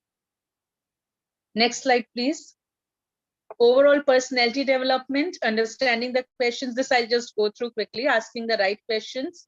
Teachers, one more important thing was that we decided that only one person or one set of program trainers cannot teach all the students at the same time. So if we are there, we can teach a particular batch at a particular time. So we decided to equip the schools. So to equip the schools, we decided that we should train the teachers also so that they can conduct these classes themselves. So this is also one thing that was there in our agenda when we started this program. And accordingly, we made the whole program also. Next slide, please. So now coming to the methodology, I would like to go little in depth about this. Methodology, the first thing that we focused on was experiential learning. It was not just lectures where one person is speaking and the students are listening. No, because that is something that happens regularly in schools. And we wanted to follow a different method so that students learn. They were already having the English classes in the school, even in Hindi schools or other vernacular languages, they already have their particular English classes. So our focus was not to teach them the grammar, the language, or conduct only the English classes. Our focus was to, through English, to teach the other things also. For example, when we conducted the classes, we gave them role playing. So role playing, so if I have to teach them how to greet others in a social gathering, we gave them the situation and then said that you as a group, maybe there were 6 students in a group, so we made the groups and we gave them a situation that now we have already taught you, explained you how you can introduce yourselves in a social setting or maybe in a formal setting. So now your group has to come up with a small role play of 2 minutes in which you have to use English as a language and you have to explain the whole process to other students also. And the students really came up with very interesting concepts, and they really have a lot of things inside them. So we just had to give them a small buffer kind of thing, and they came up with different kind of options, different groups with the similar topics. The different groups came with varied kinds of situations, and 2 to 5 minutes of role plays they did. And when they did the role plays, they understood the concept pretty well, because if they had to do that role play, they had to understand the different aspects of that concept. And they kept asking us, we encourage them to ask whatever you don't understand. So they kept asking us if they were making mistakes. They came to us, they asked, we guided them. So as teachers or as trainers, our role was not to teach them. Our role was to facilitate the whole process wherein they learn and understand the whole thing. And then from the situation, we used to explain them, see, in this situation, now do you understand why it is important to greet someone in a particular way? If that was the topic. Or maybe when it comes to pronunciation of alphabets, even be it from Hindi medium or English medium, many people don't know why a particular spelling is pronounced in a particular way. Why, when we use vowels and consonants, there are different methods that are used. If two vowels come together, their pronunciation becomes different. If a vowel is followed by a consonant, its pronunciation becomes different. So they didn't know these things. So we explained these things in a very simple way, but we made them pronounce everything. So if it is A, alphabet A in English, its name is A, but its pronunciation is what? That we had to tell them. We are calling it A, but its pronunciation is A. So we are calling it B, but its pronunciation is B. So we used to make them repeat after us. When we started doing them in the beginning, they felt, what is this? This is like some, nursery kind of thing, syllabus. But when they started pronouncing the alphabets, then they realized, okay, so this is the real pronunciation of this alphabet. So these are the different uses. So we started pronouncing the alphabets, then we started with 3-letter words, then 4-letter, and then we asked them, now you have to pronounce. Then we started giving them words in the class itself, and the students have to pronounce the words. And then as assignments, maybe we gave them something practical. Now you have to come up with 10 difficult words, which is difficult according to you. We didn't give them assignment that you have to do these 10 words. No, we said you have to come up with, each student have to come up with 10 different words, which is difficult according to you. Or this is a word that you come across in your daily life and you don't know its meaning, you want to learn. We thought that maybe they'll come up with simple words. This is what we thought, because they were from Hindi background. We did this course in a Hindi school. But the next day when they came up with the assignments and I went through them, I was like literally surprised. They came up with very difficult words and they said this, yes, I have read this, but I don't understand this, ma'am. Can you explain this? Can we get the pronunciations also? But when we started doing the pronunciation things, their pronunciations improved and they themselves started pronouncing the words also. And they really came up with good words. And those words are most, we as teachers or trainers could have thought that we have a set of words, that these are the words we need to teach to the students. But when they came up with their list, it was variety. It was variety, and it was different from what usually teachers teach in the English classes. So if we give them the chance, if we give these students the chance, they can always surprise us. So these were the different kind of activities that we used. And when it comes to practical teaching also, for example, we just took 1 or 2 basic classes, which we thought that we need to tell maybe the pronunciation, that yes, we have to guide them. And then maybe articles, a basic topic that I took and I explained, and I told them that this is how you have to take your classes. The rest of the topics in grammar also, we divided among the students. It is not that I or any other person went and took the classes. No, we divided the topics among the students and we gave them the choice. Come on, you decide what topic you want to take. And after that, normally these activities are also done in the school. A student then comes, just says a few words of the topic that they have selected and they go. But that was not the end. What we did, when we took these classes, maybe a student took the topic, selected the topic noun.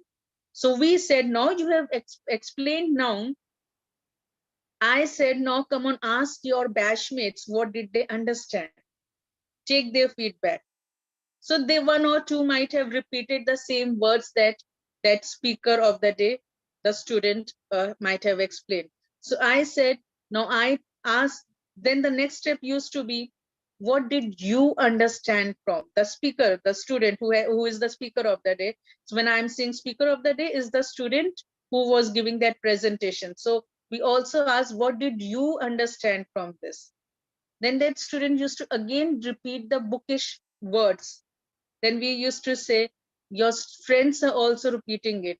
Then the speaker used to ask the friends, what did you understand? Again, the same thing. So when this happened, we told the student, Now you have to explain the topic in your own words. In the beginning, when we said this, the students were not confident. They thought that I cannot do it. I'm not proficient in properly. I can't even speak English. So they were little hesitant. But then we said, no, explain whatever you understood from this topic in your own words and don't mug up the answers and repeat over here. Then the students started explaining the topics in their own words. When they started explaining the topics in their own words, the other students who were present there, they were able to understand it in a better way. And then when we asked them, what did you understand from what was presented? Then they also started explaining the topics in their own words. So now, if there were 20 students in a class, one student was presenting. After her presentation, she was encouraged. We encouraged the student to ask her batchmates to explain it. Then they started explaining in their own words also. They also gained the confidence. They also came forth. And then we used to ask the student to get the feedback from others. Feedback so that you can improve.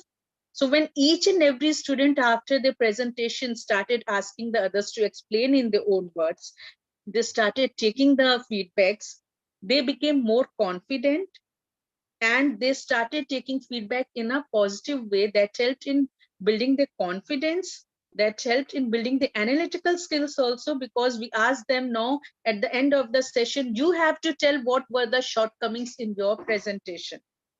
So this helped in developing their confidence, their leadership qualities, because they had to manage the other students also when they asked for the feedback, their analytical skills, their leadership qualities, and their self-image. That was very important.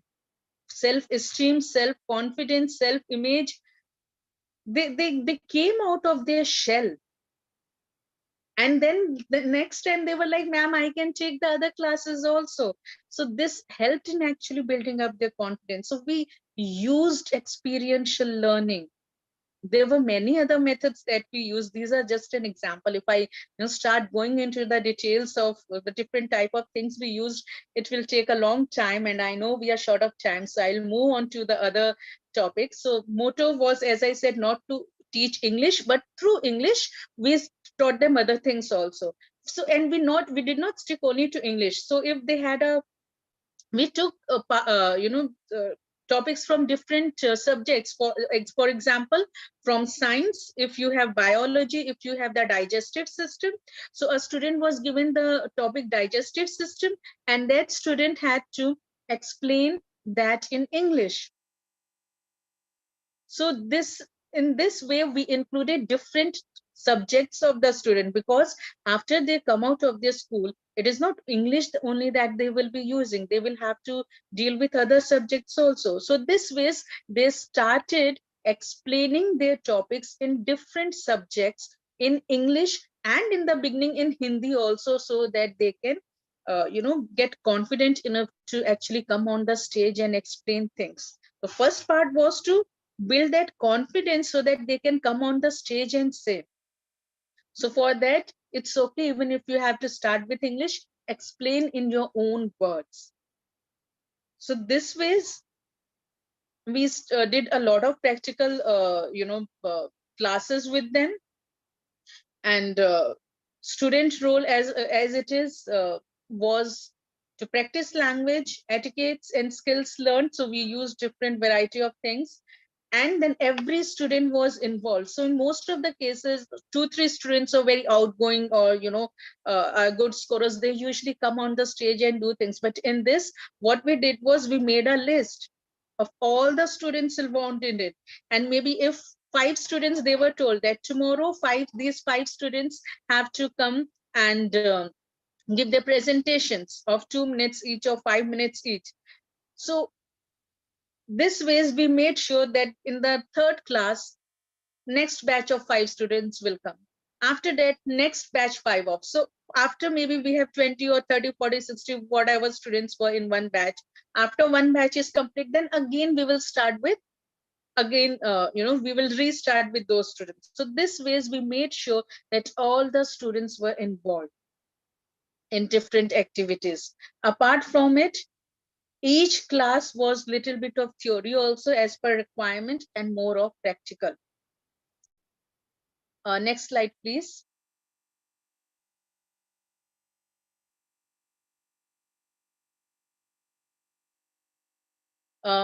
Impact. So when it comes to the impact, one simple thing, impact is when the students come themselves and say that, yes, I have learned. We would like to have more such classes. We also included topics that the students wanted us to do. So impact was that the students came forward and said, ma'am, can you take this topic also? Because we didn't only stick to English, we took classes for stage presentation skills. We took classes for interview preparation, because after 10 they had to give, after 10th and 12th they have to sit for interviews for higher admission to higher education institutes also. So we did a lot of things, self-esteem classes, writing skills classes, and then interview preparation, etiquettes and all. So we did a lot of classes, communication skills, how to score in exams. We did a lot of things with them, depending upon the necessity, because we had two batches, class 10 and 9. Class 10 was better equipped compared to the class 9 students, because the base of the class 10 was still built, but class 9 students, during when their base was supposed to be built, they were not, because of COVID and the pandemic, they were not able to attend so many classes. So most of the classes were online. So the base of class 10 students was better compared to the class 9 students. So again, there was difference. So we have to make sure that we give the students what they need. So they also started coming forth with, ma'am, can you take such classes? Can you explain this thing also? We asked them what you need from us. We started bulletin for them. So in the bulletin, the students were made to write article, whatever kind of article they want to write. Write in English, right, wrong, write in English, it's okay. And then we taught them how a magazine you can take out your own magazine. Nowadays we can take out our own e-magazines at least easy. So we built a lot of things, and apart from it, we made students committee. So every month there is a student committee. This month, if there are 100 students, actually in reality there were 280 students from classes 9 and 10. So we divided class 9 committee different, class 10 committee different. So these students used to take care of those, the disciplinary things, and who will be there in the committee, bulletin committee, or one student was given the, had to look after the attendance, the other had to look after what topics have been done, the other had to look after how many students are going to present in this class and how many will come to the next class. So all these things, or if one or maybe a group of students were given the responsibility of dividing the 285 students into different groups of 6 students or 5 students each, so that we can conduct a particular exercise with them. So it was the students who were doing it. We involve them purposely so that we can develop their skills. This is what they see when they go for interviews. They have to work in teams, team building through practicality. When we made their teams, we made sure that they are not with their friends. We made teams of students who were not friends with, they all are batchmates, but not close friends. So they had to build their teams. Group discussions, we did group discussions. All these things are required. We taught them how to go through a group discussion, what should be there in a group discussion, how you have to move forward in it. We tried to instill the leadership quality. So we did practically everything. For them, maybe we were just trying to teach them a subject, but we through all these activities, we tried to practically instill all the concepts that we wanted so that they can assimilate. So our focus was not to teach, but for them to assimilate the whole thing. They had to practically do everything. Normally in personality development classes, also simple classes that are held in school, okay, maybe they just go and give lecture on what is leadership or what is group team building and maybe one exercise. No, here we involved, and in such classes they just use some representatives, but here we involved each and every student. None was spared. That is what we did. Can we go to the next slide, please? Okay, skills learned and showcased by the students in the impact, assimilation of concepts, and students learned to get feedback. Teachers, one thing was we also conducted the teachers training for teachers and parents training for learning disabilities and behavioral disorders. So this was a very big success for us, because most usually teachers and parents say, oh no, our child doesn't have this issue. But when we had this identification and awareness program, then during the program itself only the teachers started saying, yes, we have student who does this way, so we have student who does this way. So we told them that most of the time we label that student that you are lazy or you don't want to do, you're naughty and all, but usually they have some other difficulty. Maybe they have learning disability, behavioral disorder, or maybe they have some physical issue, like their eyesight might be very low. They have eyesight issue, because of that they are not able to study properly because they can't see properly. And as students, they think that if I am having a blurred vision, everyone is also having a blurred vision. For them, that is normal vision, because from childhood that is how they are looking at things. So they don't know that what they have, the blur vision that they have, is not normal vision. They think it is normal because they are kids.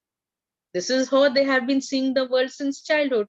So this was one of the greatest impact when I made I went through this course program, and then further presentations, I brought this forward that students not always are naughty, and it's not that they have low IQ or because of the naughtiness that they score less. There are other issues also.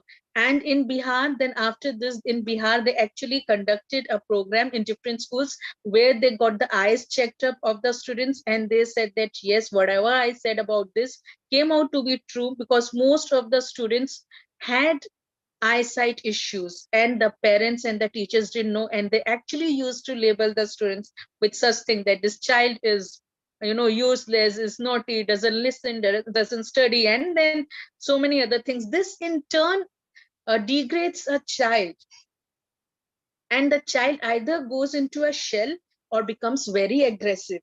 So this is just one aspect of what we did, how we sensitize the teachers and students, for teachers and parents for the needs of the child.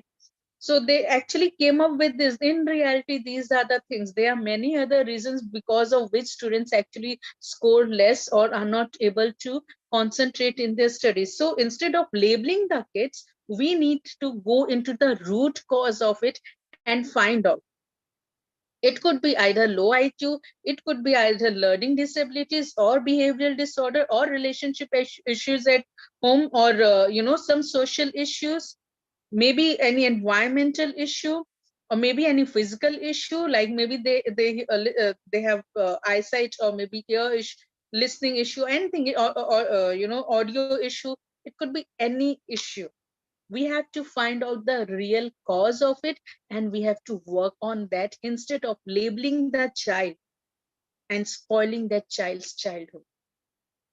So this is what we have to do. So we, through these programs, at least teachers are not consultant psychologists. They are not trained to give them therapy. They are not trained to actually legally diagnose them with something.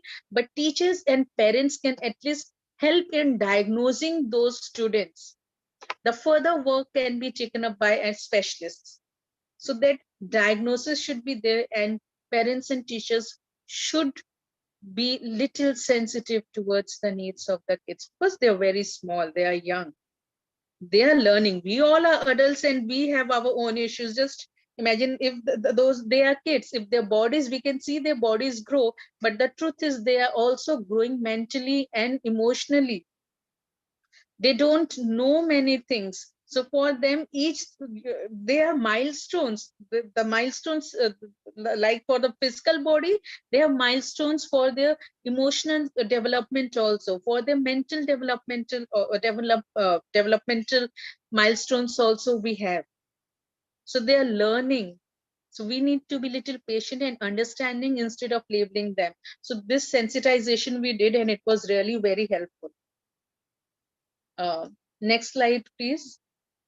Now coming to the learnings of the, I think it was in the previous slide, learnings. After impact, it was learnings. Anyways, so learnings from the, this program was our first program. I mean, like we implemented it for the first time in the school. So we were ready to learn from this so that we can improve ourselves. So learnings was to include the topics that is already not there in their syllabus or that is already done normally by others. So we included topics out of the box, out of the syllabus. I think I have already discussed that. We conducted regular planned activities with them. And this learning was also that teachers can implement it in their classes, in their schools. Schools can also implement it by having at least 1 or 2 extra class per week where they can have such regular classes. And they can also implement it in their curriculum also. Maybe the way they teach students science classes, or maybe their English classes, their social sciences classes, instead of making history and all boring, which is in actually very interesting, they can make it, they can use role play in history classes. That way students will learn more in a better way. They will assimilate the whole thing. It will become interesting. So the learnings were that these concepts, these experiential learning methods can be implemented in the regular classes also. And apart from it, as per requirement, they can also have extra classes. At least 1 or 2, usually schools have their 0 periods or extra classes per day. So they can have that also for them. One thing was that we need to conduct these in small batches. We wanted to conduct it in small batches, but the school where we held this program, they said that since after the pandemic, the classes started, they said that please conduct it for 10th and 9th together and for all the sections together. Because of the pandemic, they had very few offline classes so that they can complete the classes on time and the students can more students can benefit from it. They wanted us to conduct it together. So that was a shortcoming for us, because that really became an issue. For some classes we had 285 students in one class, and if we were having 9th and 10th classes separately, in those classes also it was also 100 plus students in a batch. So these are experiential learning. We can conduct them in their respective classes, where optimum will be around 30 students, but usually in our schools in India, we have around 50 students easily in a class. That is still okay compared to 100 and plus 150 students in a class. So it should be conducted in small batches for more productivity. And then as per requirement, when the students become very experienced, then we can have weekly once, conduct such thing in assemblies also. The principal was very supportive, and she said that you can select the role plays that the students do, and the best can, present it in the assembly also, so that the complete school can benefit from it. And that will help in boosting the confidence of the students also. So that is one thing also we did, that after the role play, they were encouraged to, go and present it in the school assembly in the morning also. We had a special program, 1-day seminar for parents. We, LD and BD, yes, we did on that. We had a special educator who came and told them how to deal with students, and we also took a normal parenting session on the normal parenting do's and don'ts. the common mistakes that parents do. That is very, very, very important, because a person, at least children, sleep 1/3, that is 8 hours they sleep, 1/3 with parents, 1/3 time of a day with their parents, and 1/3 Preeti, time of the sorry to day. interrupt. Yeah. Can you quickly wrap up in 1 minute? Yeah, Already sure. we have exceeded your allotted time of 1 hour. Oh, okay, sure. Yeah. So we included the parents also. And the other learning that we got was that every school is different, every class is different. So we have to tailor-made the classes, the points that is there. So that was the other learning that we got. Next slide with implications is that yes, it can be deployed in schools for the students. The same program in different way can be deployed in schools for B.Ed colleges, so that we prepare the upcoming teachers. And then we can also have such special courses for teachers separately and for parents also. So this is how this can be taken forward. And this is how we are already going to implement and deploy it in different schools and organizations also. We have already started it. And apart from it, if there is any organization or anyone who would like to work on it, we would welcome it. We would like to share, and we can deploy it in different various organizations and schools also. We are open to it.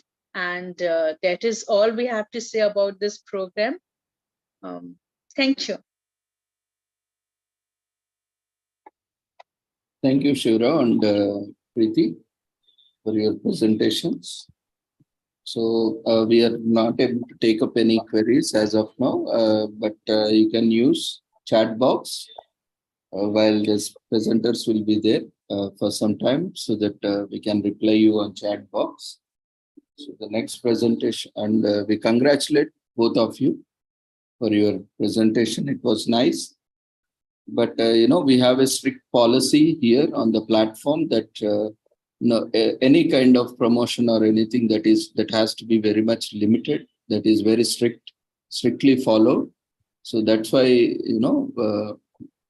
we are informing everyone, and the presentation guidelines also we are sharing strictly.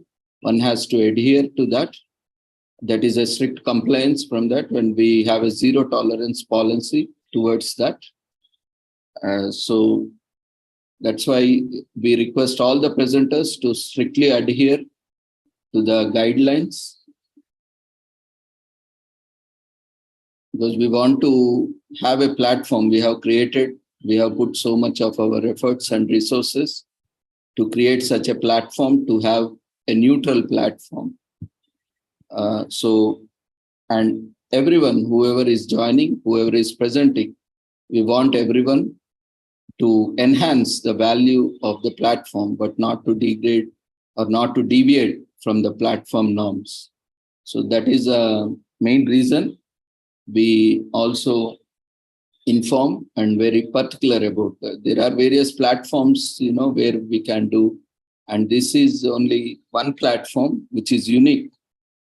There is no other platform with such a long standing and with such a everyone is putting so much of efforts, and even there are daily people joining from more than 2 years daily.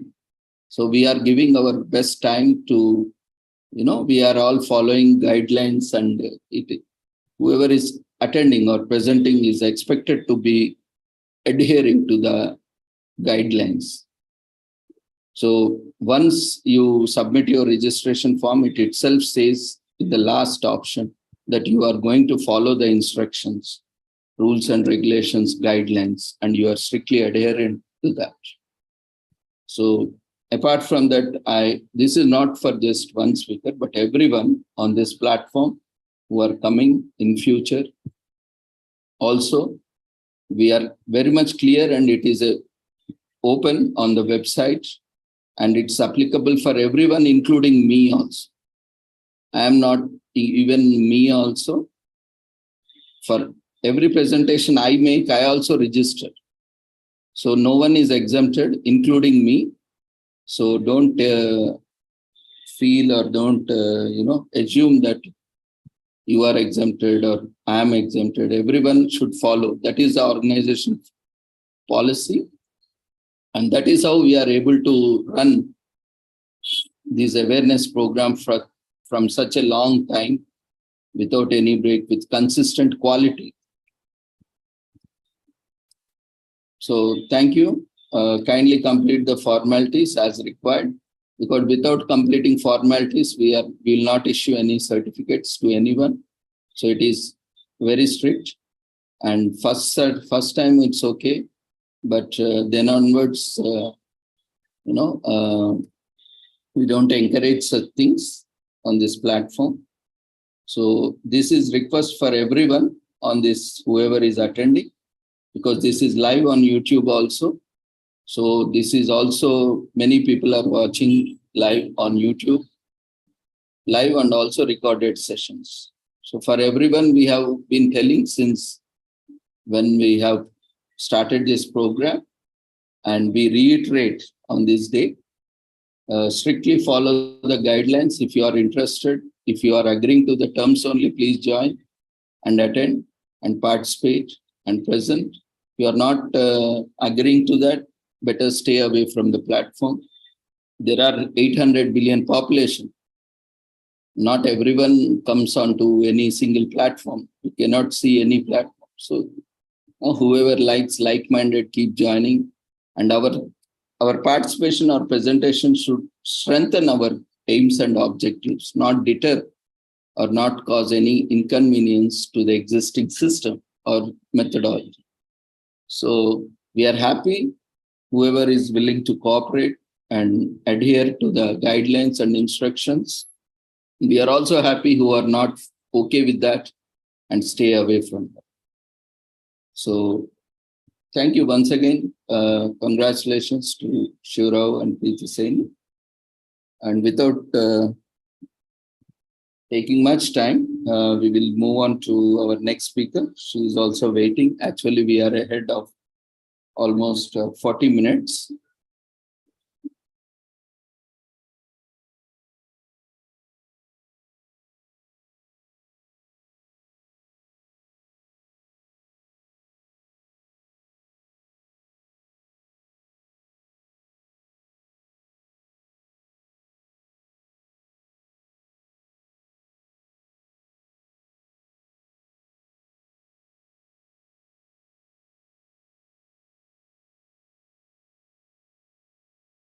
So do we have our next presenter, Roshni?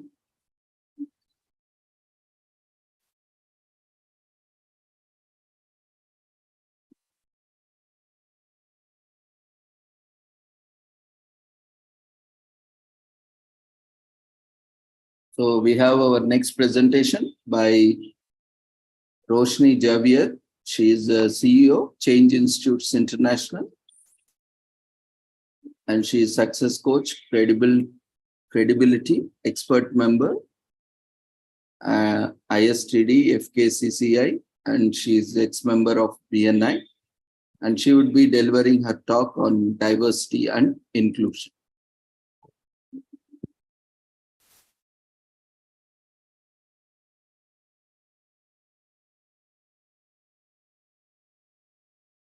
Yeah, Roshni, you can unmute yourself, start your audio and video and presentation.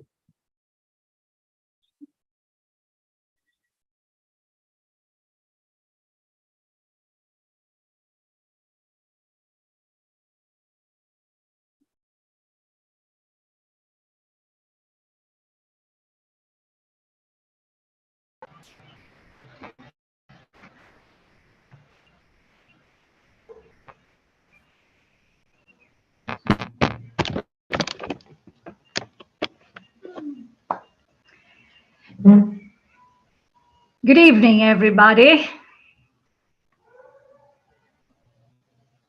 Do you hear me? Yeah, Roshni, please continue with your presentation. Good evening, ladies and gentlemen. I would like to thank Shri Holistic Foundation India and Shri Research Institute and Center for Arts, Science, and Wellbeing for this amazing opportunity to share our perception and learnings with the best audience across.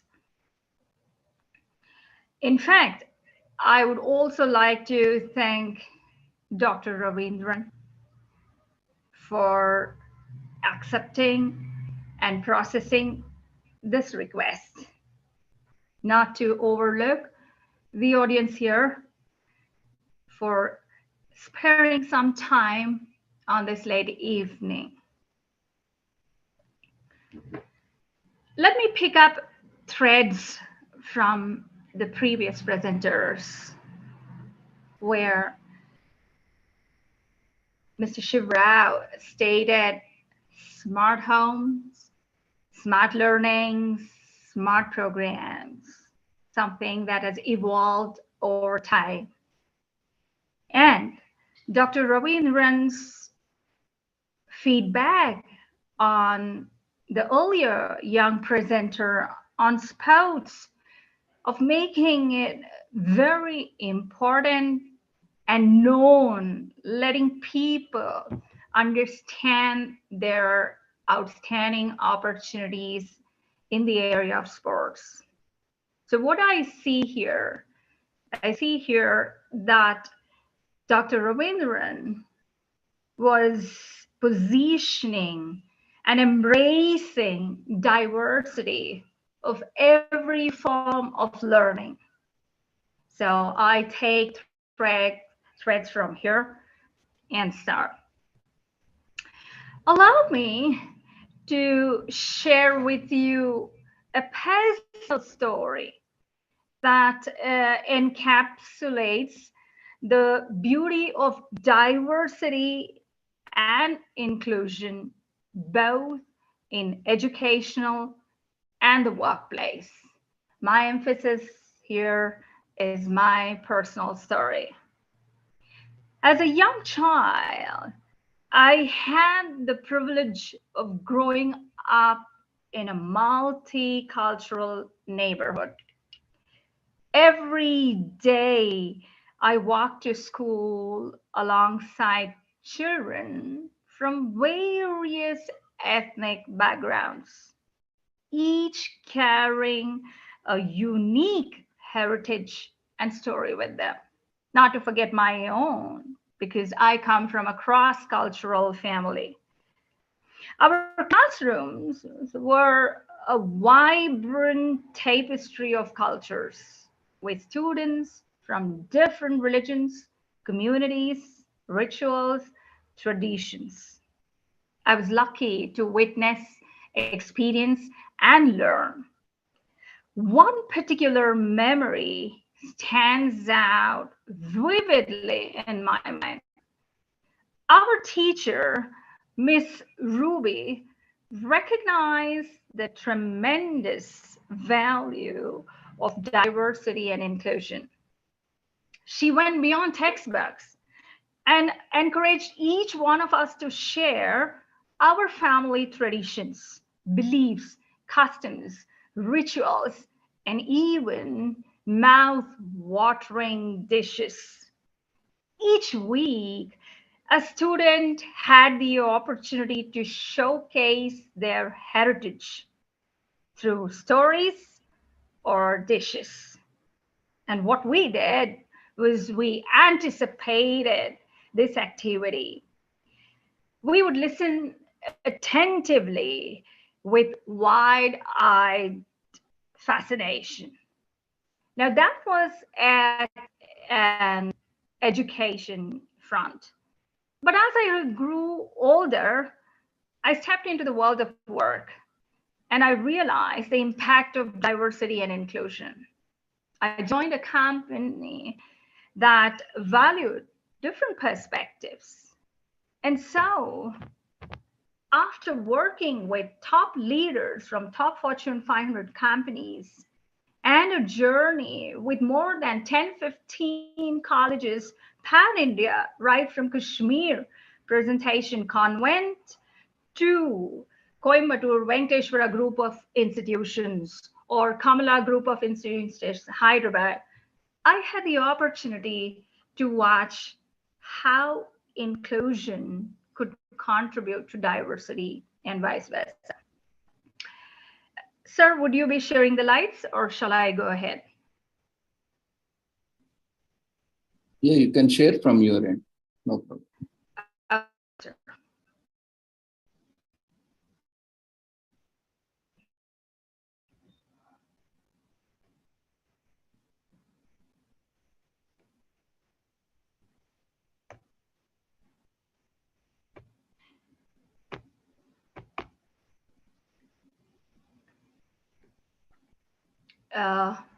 Is the screen visible?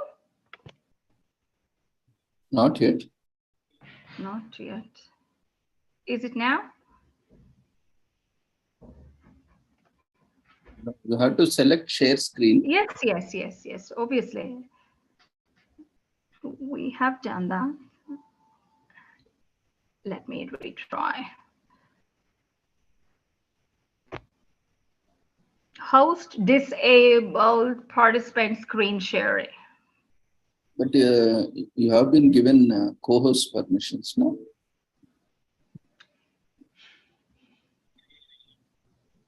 You can stop sharing and again start again, or are you using different ID?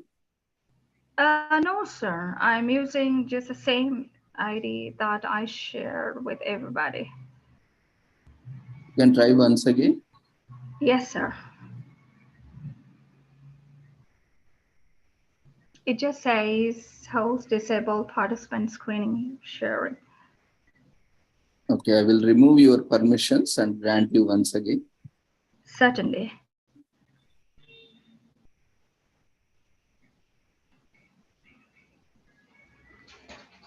Okay, now.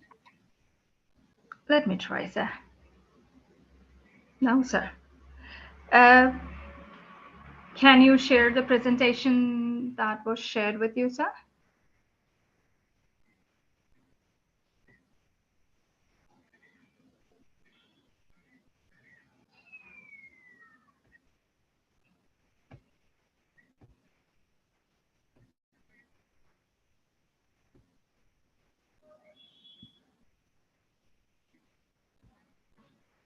Okay, you can continue without presentation. In the meanwhile, I will try to pull out the presentation. Sure, sir. I shall. Because we are running out of time. Exactly. I noticed that. So to begin with, the title is Diversity and Inclusion, both at an education and workplace perspective.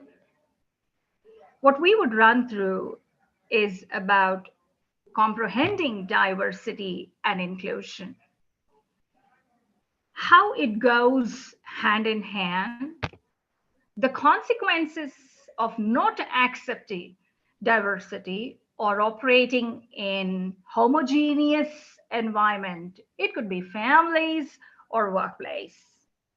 We would also consider differences, the benefits, and the layers of inclusion. To begin with the basics of diversity and inclusion, it's important to understand what factor or definition of diversity do we refer to. Here I would like to take up the basic conventional definition that says the fact or quality of being different. As simple as it sounds, one could gain more by deep diving. This fact or quality of being different could refer to a physical difference, a state of mind, your religions, your caste, creed, or even gender.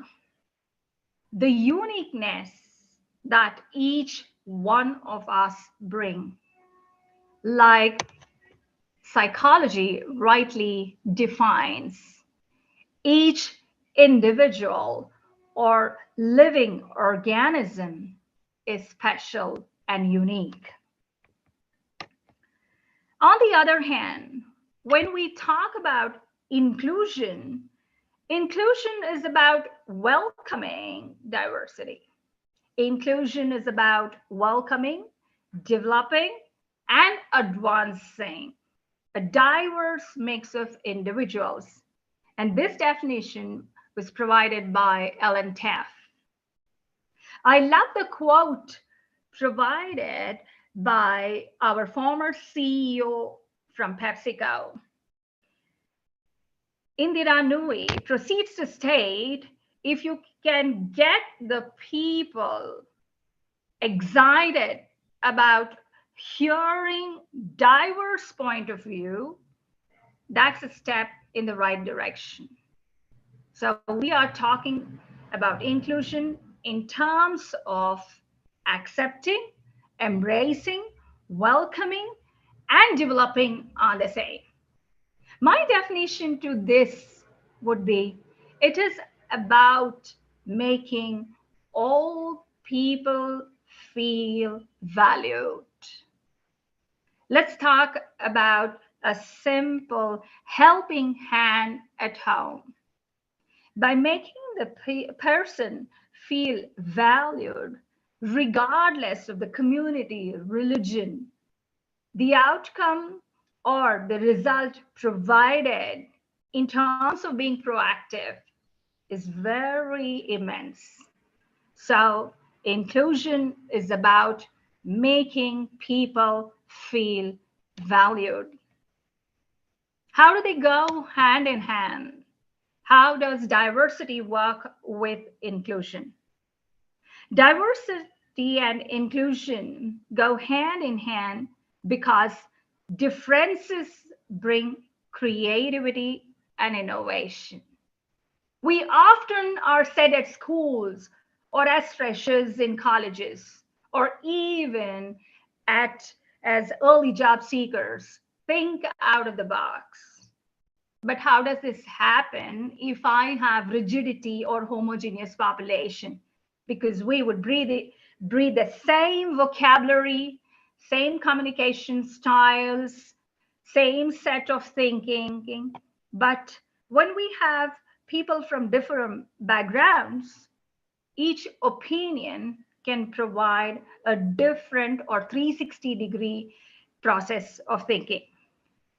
Here, I would like to state a case study. When I was a consultant in my early years of experience, I remember joining a company where I had to work on the work culture and comprehend how could we bring in a 10x performance in a team, or how could we improve to the quality of peak performance. And on minute analysis, I noticed that the entire team was ethnocentric. So they were from the same state, same background of language. And so there was no thinking in terms of out of the box. But as soon as they applied a heterogeneous community, things changed radically. And that's how we say they go hand in hand, because creativity is at its peak. It's more than just tolerating differences. This part I would like to once again grab your attention. Yes, it's not a cakewalk. It's not a cakewalk dealing with people of different cultures. Here, I would also like to say another experience. When I stepped into Kashmir in my early years of career, there was a culture shock. Similarly, when I stepped to the tip of the South, I noticed that education system was different. So it's not about tolerating differences. It's about accepting, acknowledging, learning, and building the best outcome. Respecting, appreciating, and understanding the various characteristics of individuals. Each one has something to offer or bring to the table. And that's how we say it goes hand in hand. The minute we bring this into an education system, children are taught at a very early age how acknowledging diversity can contribute to their approach of the world. The Gen Z is very lucky in this part. Their exposure through technology is enabling them to become cosmocentric. And so they are able to accept it much easily than our colonial leaders or rigid environments. Let's talk about the next slide, and that's talking in terms of generations. One consequence that we as parents, coaches, mentors, occupying as business leaders is to understand generations. The average listening skills of a person has dropped dramatically more than 50%. One needs to understand this quality. While we can tweak our communication style. Second, learning pattern has changed. So the Z, exposure to technology, when we offer lessons in terms of technology, we have more attention span. Why am I bringing these examples or case studies or analogies? Because it's important to understand the kinds of generations that we have. This diversity is better understood when we understand the different generations around us. We notice in small set of families where senior citizens are becoming more lonely, the Z or the young ones have grown morons, practically talking only to screens. And they use this idea of generation gap instead of comprehending the diversity in generation. So I draw your attention to understand this generational differences, because when we understand generational differences, it can equip to handle education systems or workplace situations. Let's take the case study of B.Ed. It's generation since we updated some interesting concepts which cater to the current world. A case study in this reference would be many BCom colleges or finance students are unaware across the country that the entire system is going to be automated. So when this pedagogy is understood, when academicians encourage accepting this phenomenon, it is accepting diversity. It's indirectly talking about generations comprehending diversity in generations. How we understand expectations, motivations, attitudes, and behaviors. Expectations. Let's talk about expectations from different generations. Our child may want us to play a video game, but a parent may have an email to attend. A parent may have a helping hand or a maid to pay attention to. Different expectations by different generations are not connecting the dots. So what happens? This again distances. And we complain the easiest way is generation gap. Here, the Z is not going to adapt to us. It is we need to adapt to them. So our styles in pedagogy, our styles in leaderships as business leaders, all these change when we comprehend the expectations of other generations. Motivations. How do we stay motivated? How do we motivate others? Or what are the parameters they look at as motivation? A child needs to learn written communication, perhaps 10th grader, but may have a Facebook and Instagram ID. If I'm going to write on the board 250 words essay present now, it certainly is not going to motivate a young child at school, a fresher, or team leader. Because thanks to Google and ChatGPT, content is generated at the highest. So if I need to motivate them to do that task, if I tell them, come out with a title with 3 words each, which is going to be your meta description, that's on your Facebook or Insta, trust me, all would give them 100% outcomes. So teaching, meeting motivations in the way each generation needs is bridging the gap of diversity. Attitudes, regardless of any generation, any technology or non-technology, attitude itself is diversity. And that is where individuality matters. But catering, how do we do that? It's by acknowledging. Lack of acknowledgement is ignoring people, instigating people, and receiving incorrect behaviors. Here, I like to recollect my learning from Jack Canfield.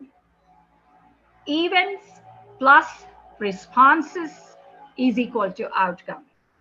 So I have an event every day, education or workplace or family. And if my responses are not meeting certain expectations, obviously the outcome is going to be different. So in short, comprehending these generations, their expectations, motivations, attitudes, and behaviors is itself intertwining and bridging generations. If we talk about the veterans, the baby boomers, the Generation X, or the millennials, the above factors that we spoke is one part of the game. The rest is relationship, that is differences. Let's talk about the differences. The number one is relationship with technology. Another analogy where I notice in the market, a parent needs to order grocery and is unable to operate technology. It starts with small differences there. It could mount to a family not having a laptop and has to complete a class. It moves to the workplace where a finance or an art student may be unfamiliar or may not relate and resonate really well with technology. That's one particular difference. Second is communication style. We all are aware when we talk about the veterans or the traditionalists, they carry classical communication style, which today may not be tolerated by the youngsters or the Z generation or the millennials. The reason the average listening skills of a person has dropped dramatically, we prefer to spend more screen time. And so this communication style, again, has to be tweaked. That's in short, comprehending the expectations and behaviors. Third, interaction with others. How best could we accommodate the others? Let's say today I have so many people on the screen. I would have loved to have watching everyone on the screen. But now I need to accommodate myself and understand that my interaction with the others may involve a small change. So our interactions keep changing, but these differences we need to spend time to understand. Work versus personal life. Since January till May, I met 3 different families that came up for counseling, where their children who were in their final years and masters were finding it hard with parents where work-life balance, between, that is life between work and personal life with children, was quite hard. Comprehending this on a one-to-one or confrontation, they require the intervention tool. People like us or coaches, academicians like you. But this again, I'm talking about generations. If they are able to comprehend what makes a youngster or a senior citizen happy, they would be able to accommodate a peaceful way of confronting matters by tweaking not just communication style, but also time with them. View towards company, approach to feedback. When Dr. Ravindran said, I have provided various areas on the website where we need to cater to it, my first thought was, I only hope I have met it. And if have not, I acknowledge and say, I'm sorry if our slides have not met. So here it's about the point of approach to feedback. Being proactive in collecting feedback, working on feedback, and implying it also is connecting the dots, as Steve Jobs said. Financial behaviors. Here, I highly appreciate many financial advisors who today enter schools and colleges and help them understand their relationship with money, their relationship with their financial journey or financial wisdom. Financial wisdom portrays financial behaviors, which is also one of the difference with different generations. Preferred leadership approach. Today, colonial leadership would not work in the corporate world, would not work anywhere on a global market. Nonverbal communication and verbal communication. We need to be very neutral. Here is the diversity, not just generations, because we are talking about diversity across the globe. So these 8 reasons are the differences in different generations, which if understood, trust me, they could never be a happier life. Now, what are the consequences if there is no inclusion? That is acceptance of diversity, narrow-mindedness. Sorry if I bug you with another case study that happened a week ago. A family approached us with a fresher in the final year. And this young boy facing a lot of hardship with his gestures, voice, gender, and the parent, the father especially, dictatorial. It spoke about the rigidity in a family. It was very hard to convince the parent. You either walk with a child, you have a long journey, and prefer to walk alone. The number of cases today have increased in terms of suicide because many families hold on to narrow-mindedness, rigidity in non-acceptance of children accepting diversity. Again, having friends of different religions, cultures, colleges, genders, which has become very questionable. So you either grow flexible, be open to things, or be prepared to lose your child. Discrimination, I would say implicit bias.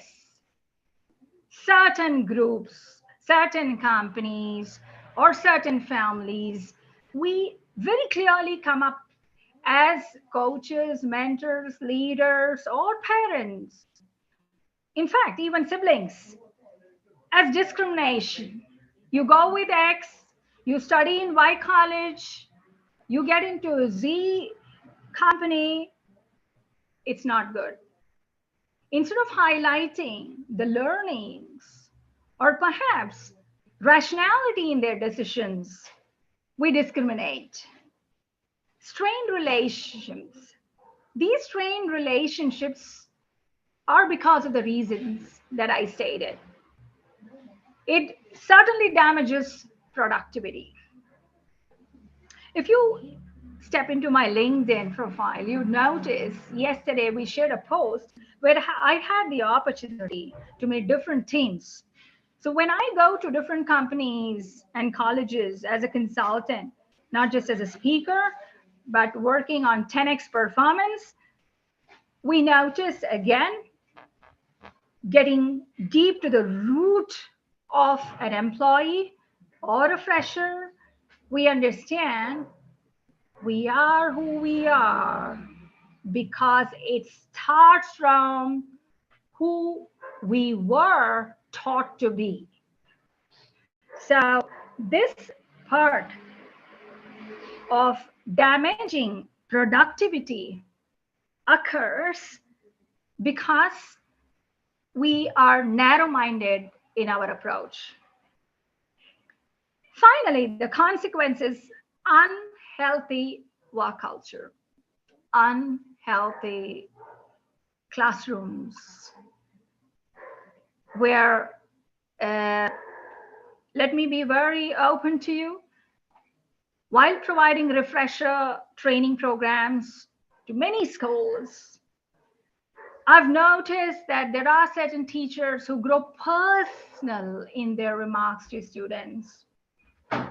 In fact, Preeti very rightly pointed out, you are dull, you come from such a small place, you are not able to learn. There are personal remarks which can generate unhealthy classrooms, unhealthy workplaces. Let's move on to the benefits. When I talk about the benefits, I talk about less misunderstandings, less misconception, because you already operate. The default mindset needs to be reset because it works on an autopilot mode and correcting it becomes very hard. The minute you go in for a reset and recorrect the autopilot mode, you are able to acknowledge, you are able to adapt, and you have less misunderstandings. Increased communication. When I increase my communication with a neighborhood or with people at the workplace, it automatically escalates in terms of creativity. It triggers that part of the mind to contribute the best. Employee retention is best possible. who can talk about employee retention better than all of us today, where we have a mild recession and the layoffs are so high? One of the best policies to employee retention, one of the best policies in a small school to retain a child from leaving the school, or say, I love my school, I love my college, I love my workplace, is this transition. Increased productivity. Everyone talks about an outcome. A parent needs outcome, a company needs outcome, a leader needs outcome, a coach needs outcome. But that is possible by looking into the early part of childhood, helping them understand where they started, where they are now, what are the gaps that they face in terms of inclusion and diversity, how do they bridge them, and 10x performance is the best outcome one can notice. Not taking much of your time, I would like you to look at and comprehend those areas of consequences, benefits, and differences, both of inclusion and diversity. If you ask me, in terms of my presentation here, for the pedagogy, it's early schools, definitely I would talk in terms of learning through simulation technique. Yes, rightly said, it's a role play. Extempore speech, that helps a lot. Here, I remember one of our courses, we operated with a course with a school in Russia, and that was talking about each other's cultures. This extempore speech, by connecting to different states, different schools, or different borders, brought a radical change in the way a person thought, talked, and even behaved. So in terms of pedagogy, learning through simulation technique. Second, extempore speech. Third, I would certainly talk about making it more exposure to the current digital world by bringing podcasts. Instead of insisting on a fresher, you need to follow XYZ, I hand him over a podcast where he listens and understands. Same opinion that I want to convey, because what you resist persists. It's undoubted a child is going to rebound. A teenager is going to rebound. A teammate is going to rebound. So you convey that your learning outcome is met through contemporary tools. I would also talk about one of the most important part, narrowing it down to our country, is the refresher training program for teachers. It's time we came into the current world, the current context, understand what would really work, because we may cease to be 2 years or 5 years down the line. But pedagogy needs to keep changing. Teaching written communication, it needs to change. Teaching inclusion needs to change in terms of celebrating festivals. There are many schools across India which celebrate multiple religious festivals. That itself becomes a lesson wherein learning outcome can be preserved and implemented. This festival with certain percentage of attendance and learning behaviors. Refresher training programs are mandatory at every level of teaching, more than pursuing, persisting, and insisting children to change. if we are able to accommodate this shift of generation, we are able to manage diversity at a large. And lastly, workplaces would become much happier if inclusion and diversity are not just company policies, retention policies, or admissions at schools and colleges. It is possible when we are able to finally, not subconsciously, but consciously live this diversity by acknowledging it, not being ethnocentric, being more cosmocentric, and embrace whatever exists around us. That is when diversity and inclusion can make workplace, happy homes. And when you love what you do, you say, I love to play. Every child would say, I love to go to school. Every team member would love to go to work because you encourage, promote, acknowledge, and also leave such behavior behind as a legacy where it is followed and lived. Thank you. I would love to welcome questions if I'm permitted to.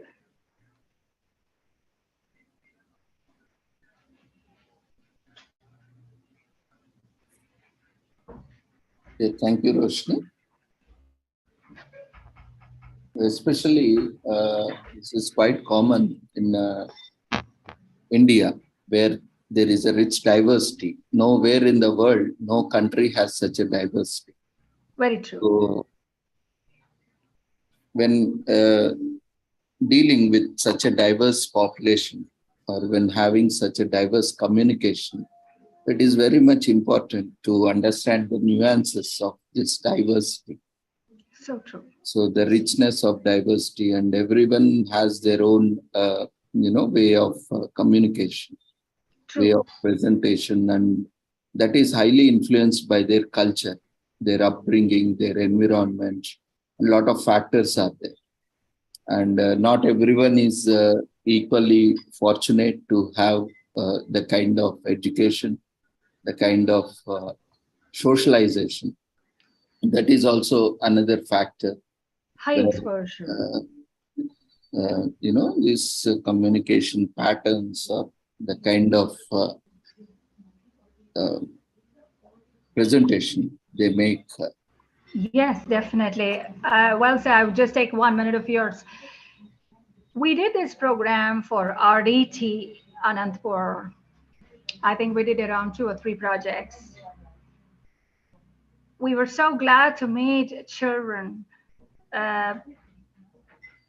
from the underprivileged, and we were able to cater and bring their interest. It was acknowledging, as you rightly said, different ways of communicating with each other or with the world itself.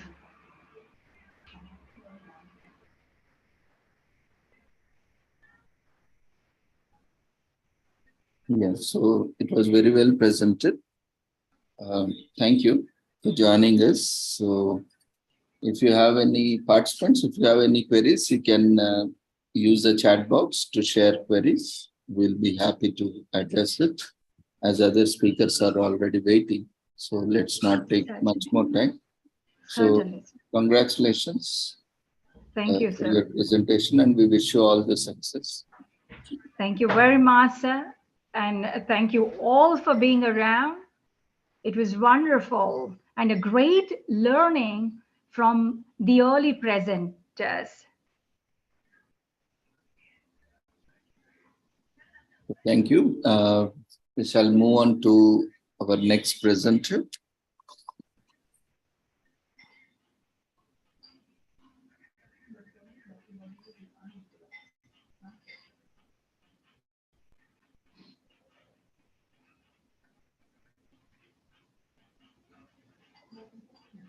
So we have with us Justin Phillips, who is visually challenged, and he is, doing a wonderful job. In spite of we having so many opportunities and potentials, we are not able to do our best. But in spite of having challenges, they are doing wonderful job. He is able to manage himself. That is the greatest challenge. We always keep telling excuses that we can't do that. It's so hard, so easy. All kind of things. But imagine without having a vision, we'll not be able to just 5 minutes of darkness. We'll be, wondering where to move, how to move, and see living with such a greatest challenge. They are able to manage themselves, and they are not only able to manage themselves, they are managing their families, children, and not only that, and he's teaching English language and both written and oral communication.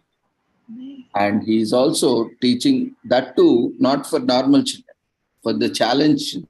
Again, see, that is the greatest challenge, beauty of having. And as always said, God always bless with the additional, capabilities or potentials when something else is lacking.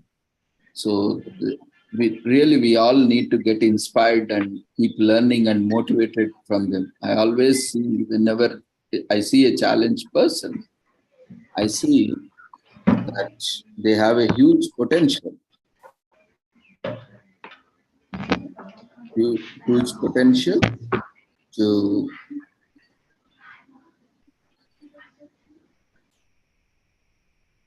perform, to do service.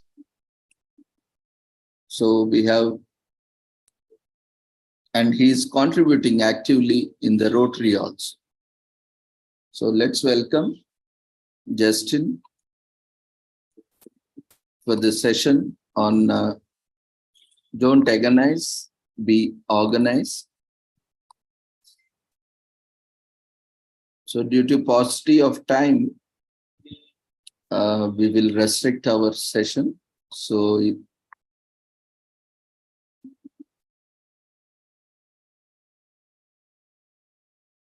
yeah, Justin, you can unmute yourself, start your video, and kindly restrict your session to 20 minutes. I'll try to be briefer than that. So yeah, I will be talking and I will remove the fluff and come to the matter directly, as it is past our time. So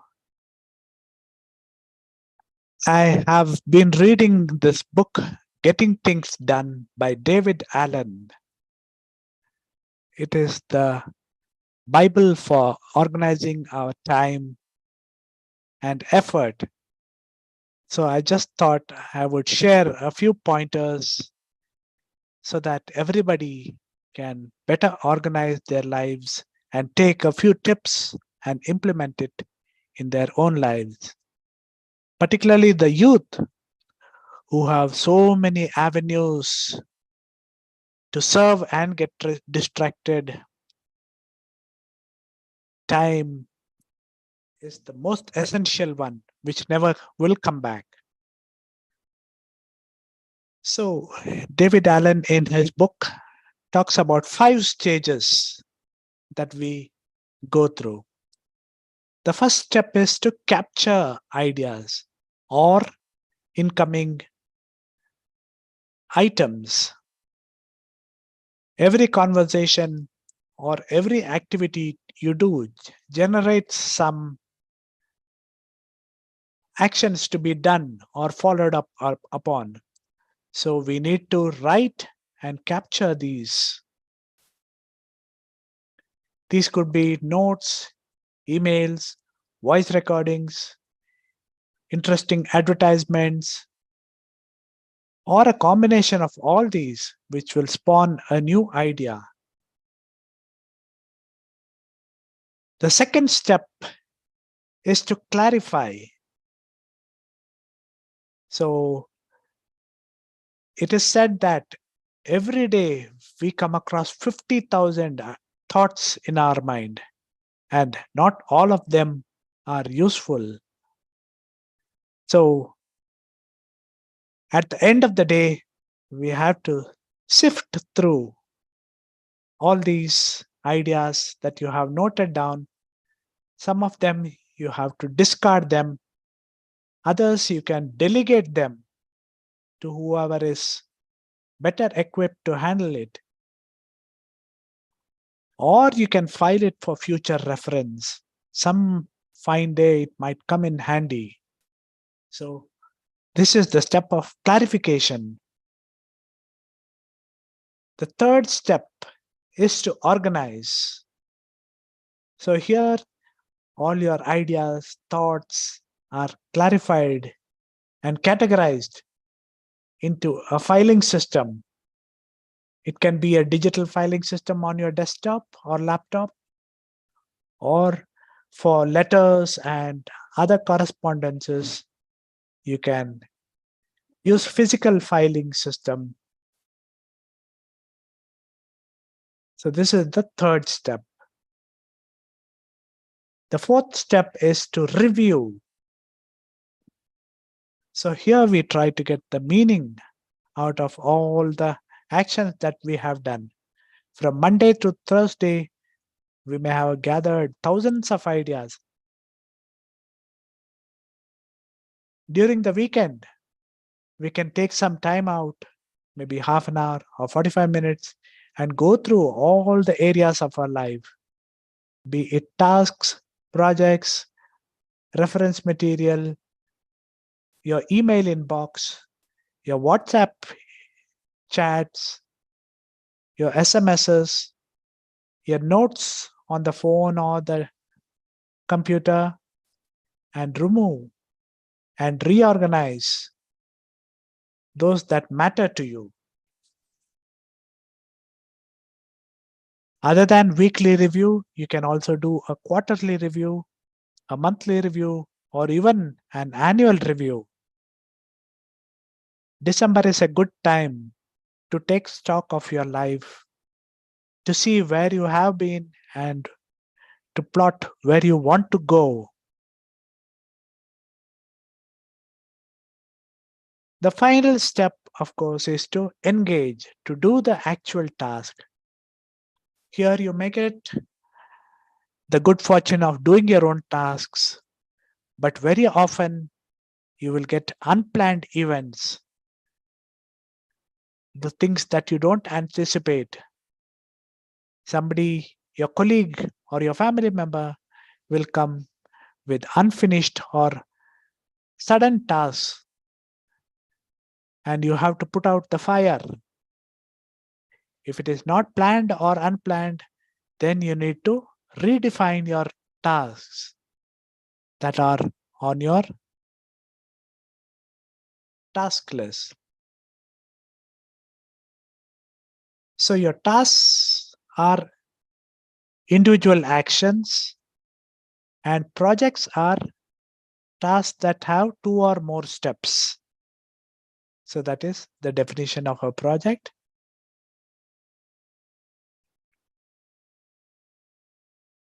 We can also have short-term and long-term goals.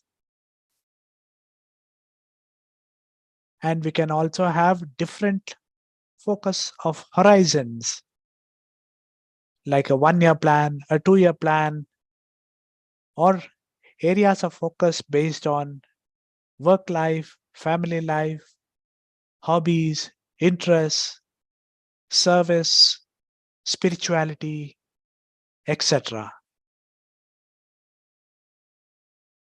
So let me also give you a few tips and pointers that might also help.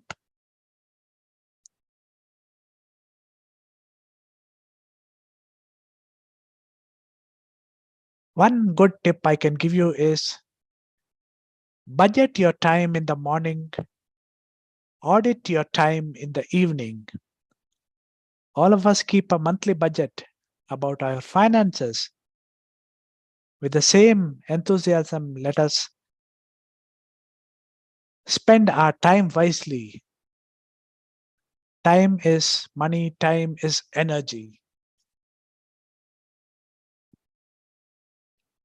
And another tip that I can give you is quantity of time at home and quality of time at work. Many people confuse that. And another wise saying is that most time is wasted, not in hours, but in minutes. So even if you get a few minutes here and there, try to fit in a few tasks that will take you closer to the goal. And nowadays, like ChatGPT, you can also get people, they are called virtual assistants.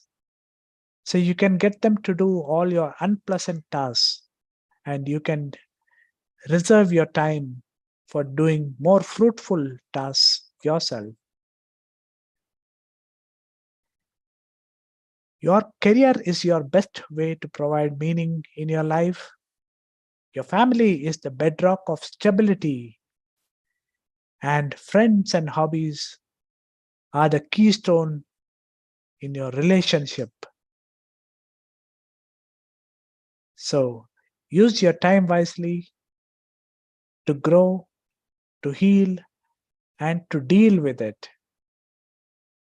And let me remind you once again that success is a journey and not the destination itself. We learn, we make mistakes, we grow, and of course, we heal from those mistakes. What you are is God's gift to you. What you become is your gift to God. Thank you for this opportunity. Over to the MC. Thank you, Justin, for being brief, and it was very insightful, though short and brief, but short and sweet. Have given wonderful insights.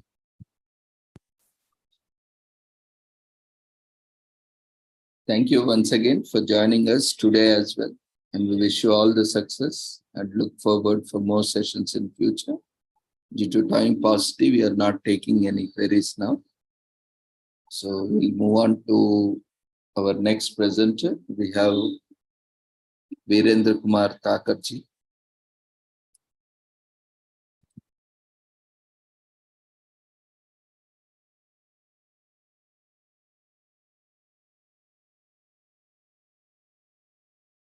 We are not sharing feedback because again that will take 5 to 10 minutes in between. So we will share it at the end. So we have with us Virendra Kumar Thakurji. He is Assistant Professor in Computer Science and Engineering, Govind Ballabh Pant Institute of Engineering and Technology from Uttarakhand. He is also an advocate and RTA resource person. We welcome you, sir, once again for your presentation on Startup India scheme. You can unmute yourself, start your video and presentation.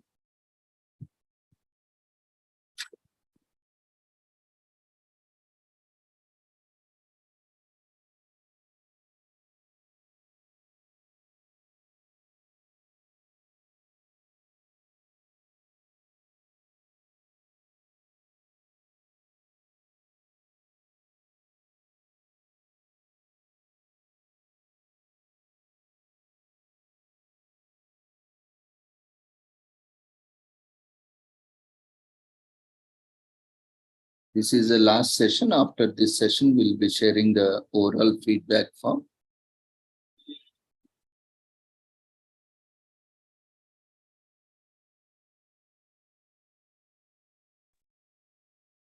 Hello, am I audible, sir? Can you hear me? Hello? Yeah, now better, sir. Okay, okay. Yeah. So I'm sharing my screen, sir. Yes, please.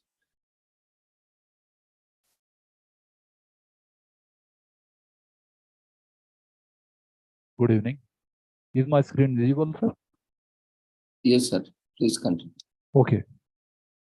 Well, we shall see about today about this Government of India's Startup India scheme.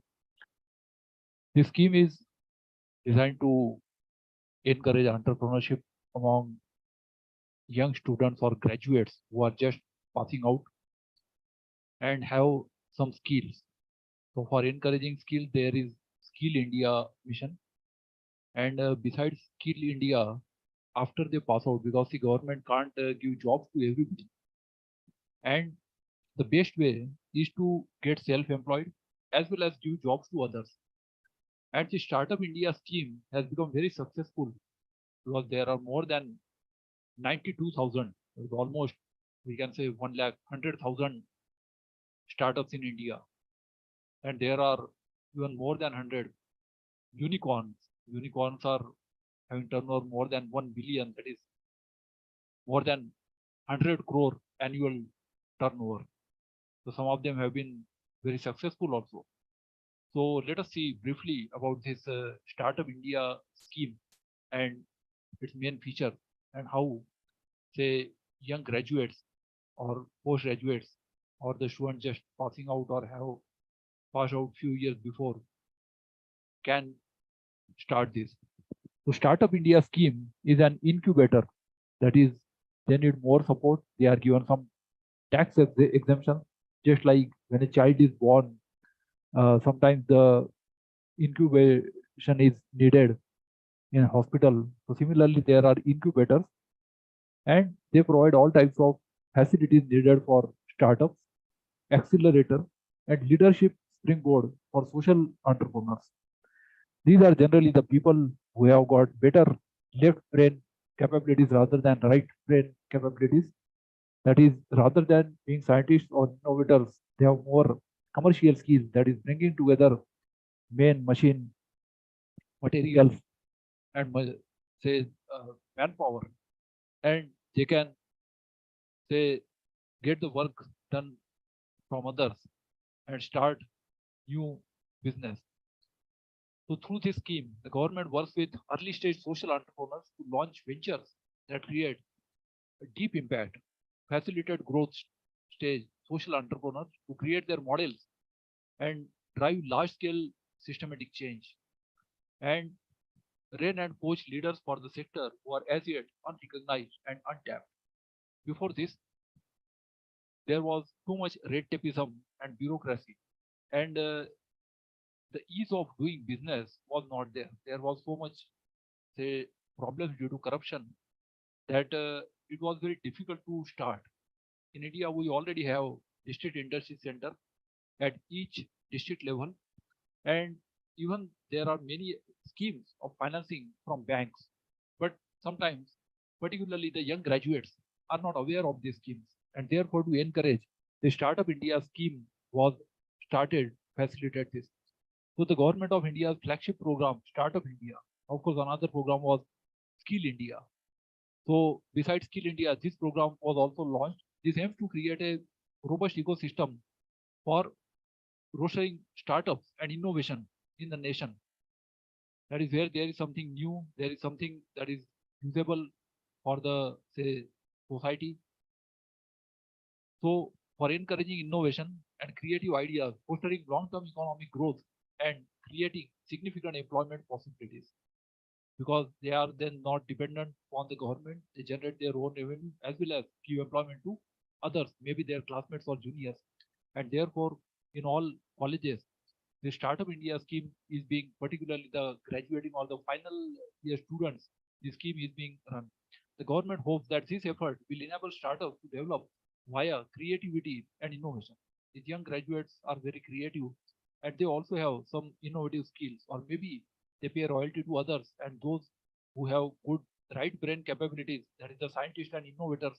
So from there, they borrow the ideas for solving the real life problems. all the ideas not be successful, but they think about the feasibility of those ideas and then they start their program. So there is this IMADE program which aims to assist Indian entrepreneurs in creating 10 lakh, that is 1 million mobile app startup, and the Mudra Bank scheme, this is Pradhan Mantri Mudra Yojana, which aims to provide micro loans with low interest rates to business owners from low socio-economic backgrounds, have already been introduced by the government under the Startup India scheme. So these are some of the programs. Now, what are startups? So startup refers to a business that is just getting started.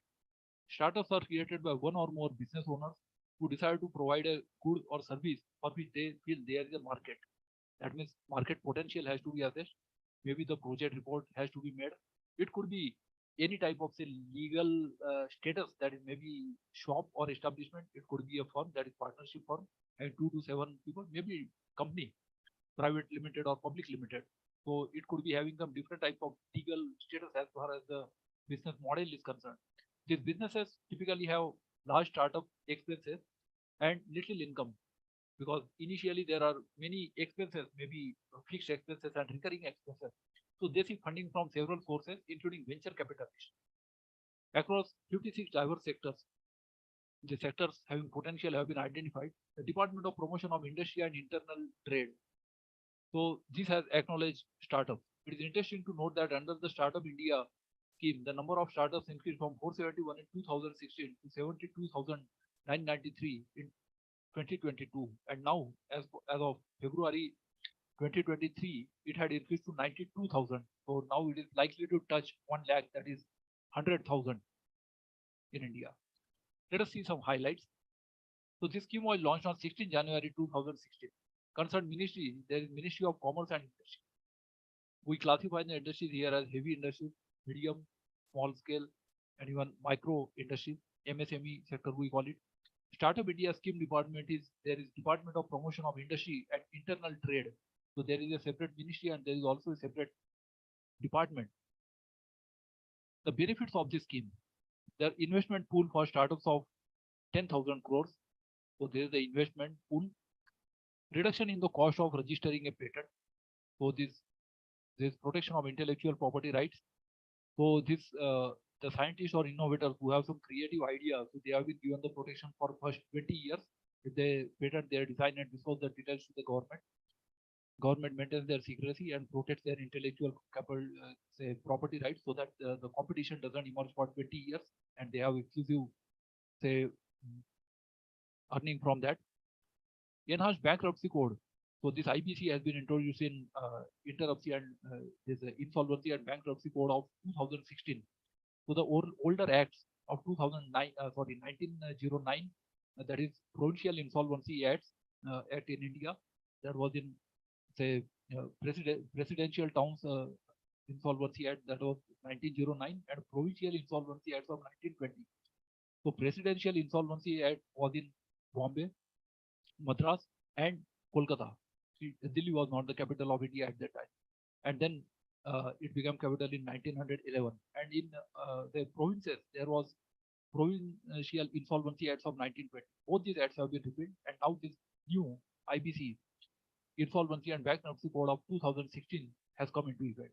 So it guarantees a 90-day time frame for filing. For the first 3 years of operation, there will be no inspection. For the first 3 years of business, there is no tax. This is what we call as the incubation period. So for this there are no inspections and no say tax. There will be tax exempt capital gains during the first 3 years of operation. Then conformity with self-certification. A hub for innovation was established as part of the Atal Innovation Mission. So this is also a part of Startup India. There is Atal Innovation Mission, named after our former Prime Minister Atal Bihari Vajpayee, to focus on 5 lakh schools and engage 10 lakh kids in programs connected to innovation, so that the innovation is encouraged since childhood. New programs to promote startup companies' intellectual property, that is their trademark and other intellectual property rights. An entity can apply. Now, how to apply? So the eligibility for this is, an entity can apply for Startup India scheme when it is incorporated in India as a limited liability partnership, a partnership firm, or a private limited company. So these are the models that are recognized under the Startup India scheme. Otherwise, it could be say even say shops or establishments are there uh, uh, before the Startup India scheme came there.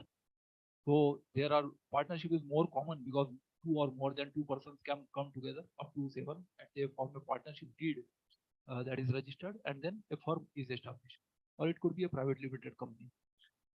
That is they get some resources from their families and relatives and some from banks or financial institutions. It has a history of less than 10 years, meaning that it was incorporated or registered less than 10 years ago. Then so even existing entity can come under this scheme since if it is less than 10 years of age. Since incorporation or registration, the company's annual turnover has never exceeded INR 100 crores. So up to 100 crores, we call it startup. After that, it becomes a unicorn. And there are more than 100 unicorns. That means they started small, they started as a startup, and then they become very big businesses. An organization created through the division or reconstruction of an already existing corporation is now regarded as is not regarded as a startup. So if it is already existing and from that it is reconstructed, then it is not called startup. By startup, generally we mean started by freshers or maybe say fresh graduates passing out from the colleges. How Startup India scheme facilitated growth of startup in India. So the government of India under various programs undertook below mentioned initiatives to promote the Startup India scheme in all parts of the country. What are these initiatives? First is there is Startup India Action Plan. So the action plan established a framework for government assistance programs and incentives intended to develop a thriving startup ecosystem in the nation. So there are 19 actions included in it, and covering types like simplification and support. That is, there should not be too much paperwork, which is difficult for say young graduates. Funding assistance and incentive, and industry academia collaboration and incubation. That means the gap between the industry and the academia, that the colleges and universities should be bridged and there should be say more industry sponsored project seminars so that the gaps between the syllabus curriculum and the industry requirements could be bridged. And incubation. The Startup India Action Plan established a framework for government assistance programs and incentives intended to develop a thriving startup ecosystem in the nation. Another one is Startup India Hub. That is similar types of industries in an area, a particular geographical area. So it is a first of its kind online platform that enables interaction and discovery between all participants in India's entrepreneurial ecosystem. So there are startups, investors, funds, mentors, academic institutions, incubators, accelerators, corporations, governmental bodies, and more are all hosted by the online hub. So these online hubs, so that those who want to start new business can get all these things together at one place. So these are called as the Startup India hubs. That is the center points. The Startup India Seed Fund Scheme. So this is another say new method. It seeks to offer funding help to entrepreneurs for market entry, how to enter the market. That is there could be either competition or it could be entirely new product. It could be a generic, it could be a new brand. So how to enter the market, how to launch a product, it helps in that. Then product testing, then prototype, that is creation of working model before say starting a large scale manufacture, and proof of concept. Maybe sometimes they have to file it with the patents office, and commercialization, that is the large scale manufacture as well as the marketing of those things. So there are government schemes. One is the Nidhi scheme, the National Initiative for Developing and Harnessing Discovery. This is an umbrella program started by the Department of Science and Technology, that is DST. DST also gives funds for the projects, for the academia. It aims to foster knowledge-based and technology-driven innovation into profitable enterprises. That is, what will be the cost, what will be the selling price, and so that how they can earn the profit as well as repay their loan. And for that, there are maybe say cost benefit analysis, payback period, different types of calculations have been done and to be say convinced to the banks so that they can say give loans. The Prayas initiative, which was say created to support entrepreneurial financially, stands for promoting and accelerating young and aspiring innovators and startups. So this is called the Prayas, that is promoting and accelerating young and aspiring innovators and startups. This is another government scheme. Then defense sector and biotechnology. So there, the Innovations for Defense Excellence program was established by the Department of Defense Production with the goal of encouraging innovation and technological advancement in the defense and aerospace sectors by involving businesses, research and development organizations, and academic institutions, and giving them funding to conduct research. So this funded research has been started as far as the defense sector is there. In India, defense sector is fully government, and private defense industries are not allowed, like in say America. Through the biotechnology, here it is only the ordnance factories that are allowed to say produce weapons and arms. That is for armed forces. Through the Biotechnology Industry Research Assistance Council, the Department of Biotechnology, that is DBT, supports and fosters biotechnology businesses in order to promote biotechnology innovation. So they conduct even say drug research, drug trials, drug testing, and all these things. So it's also related to pharmaceutical sector. Then Atal Innovation Mission. So government has established Atal Incubation Centers, AIC, as part of Atal Innovation Mission to foster businesses in various industries. And additionally, it has introduced the Atal New India Challenge, that is ANIC program, to help entrepreneurs with technological ideas that address pressing societal and national problems. Because these are two different capabilities of our brain, that is left brain and right brain capabilities. So the entrepreneurs have say better left brain capabilities, that is bringing together man, machine, materials, and money, while innovators or scientists have better right brain capabilities. So the idea is to bring together these entrepreneurs as well as the technological or innovative ideas that are useful to the society and solve the national problems. And the Startup India initiative is there. So the process of registration. So following are the prerequisites for successful registration of businesses under the Startup India scheme. So before starting a business, a person should incorporate it as a private limited company, limited liability partnership, or a partnership firm amongst the PAN. So earlier we had Partnership Act of Indian Partnership Act of 1932 prepared say that was passed by the British Parliament. Now there is new partnership, another Partnership Act of say 2016, and there is also limited liability partnership that is possible in India. Or it could be a partnership firm and get the PAN, that is permanent say account number of income tax department, certificate of incorporation, and other necessary compliance with the say, regulatory bodies. To register a business, a person must first connect to the Startup India official website, complete the registration form, and upload all necessary paperwork. So now it is much simplified, so that the say the young graduates are not made to run from pillar to post for doing their work like in the previous days. So this process has been much simplified. Then some of the crucial documents needed for registration are a letter of recommendation, an incorporation or registration certificate, and a brief description of the business, because they have to do some paperwork, they have to make a project report, maybe they have to convince the say district industry center, or maybe banks or financial institutions. So earlier there were many bodies. Now all these have been brought together so that at startup they could do it like say single window scheme. Since startups are not eligible for income tax benefits, so businesses must first be approved by the Department of Industrial Policy and Promotion, that is DIPP, in order to take advantage of these advantages. In order to be qualified for IPR related benefits, they must also hold an interministerial board, that is IMB certification. So if they are incubators, or in certain industries they have got tax holiday maybe for 3 years or more, and in some cases they have to pay taxes. So they have to get this permanent account number of the income tax department, or maybe other types of taxes. Maybe they are like value added taxes was there earlier in India. Now it has been replaced by GST. So for goods and services, there is a common tax now in India, and 17 older types of taxes have been repealed. So you will receive a certificate recognition number for your startup, as well as a certificate of registration right away following successful registration and document verification. So this registration number and registration certificate is given by this under this Startup India scheme.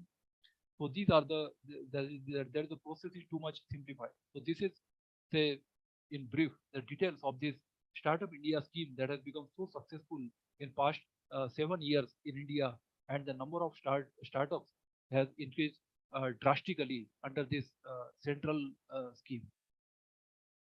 Thank you very much for giving me this opportunity to make this presentation.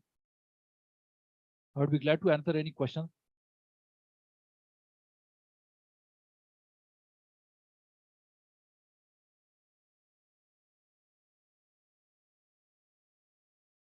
Thank you, Virendra Kumarji,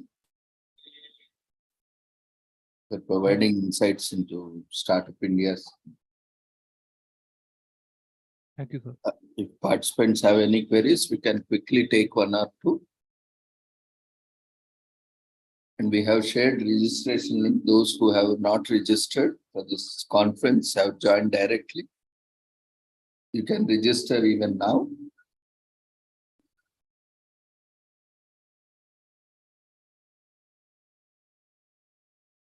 I think there are no queries. So anyway, we'll be circulating you feedback form.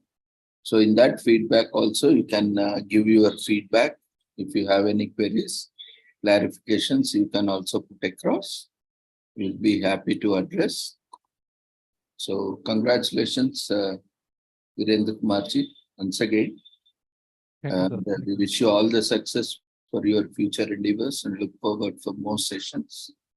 Thanks to Sri Holistic Health Foundation of India and Sri Research Institute and Center for Arts, Science and Wellbeing for giving me this opportunity to make this presentation on Startup India scheme. Thank you so much. Thanks to all the participants for their patient listening. Thank you, sir. So, dear friends, we are sharing the overall feedback form. We request everyone to quickly fill up the overall feedback form.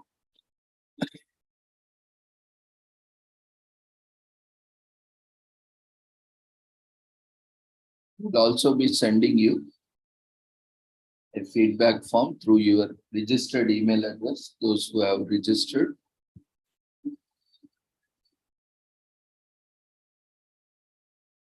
As we could not take individual feedback for each speaker, we'll send you an additional feedback form. You can fill up this feedback form now, and maybe tonight or tomorrow we'll send a feedback form to all your registered email address. Once you fill up that, certificates will be generated and updated on the website. You can visit website and download your certificate.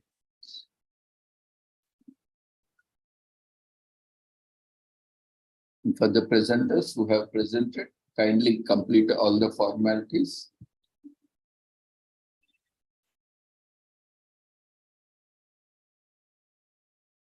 So that you can download your certificates.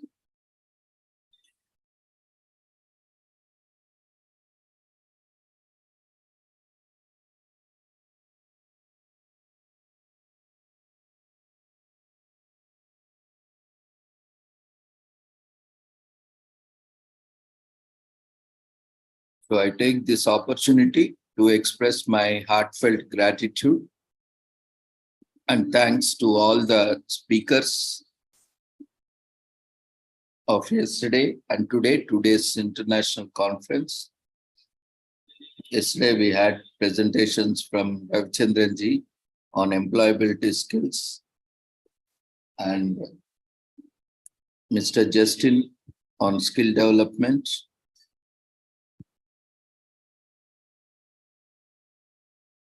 And various other commemorations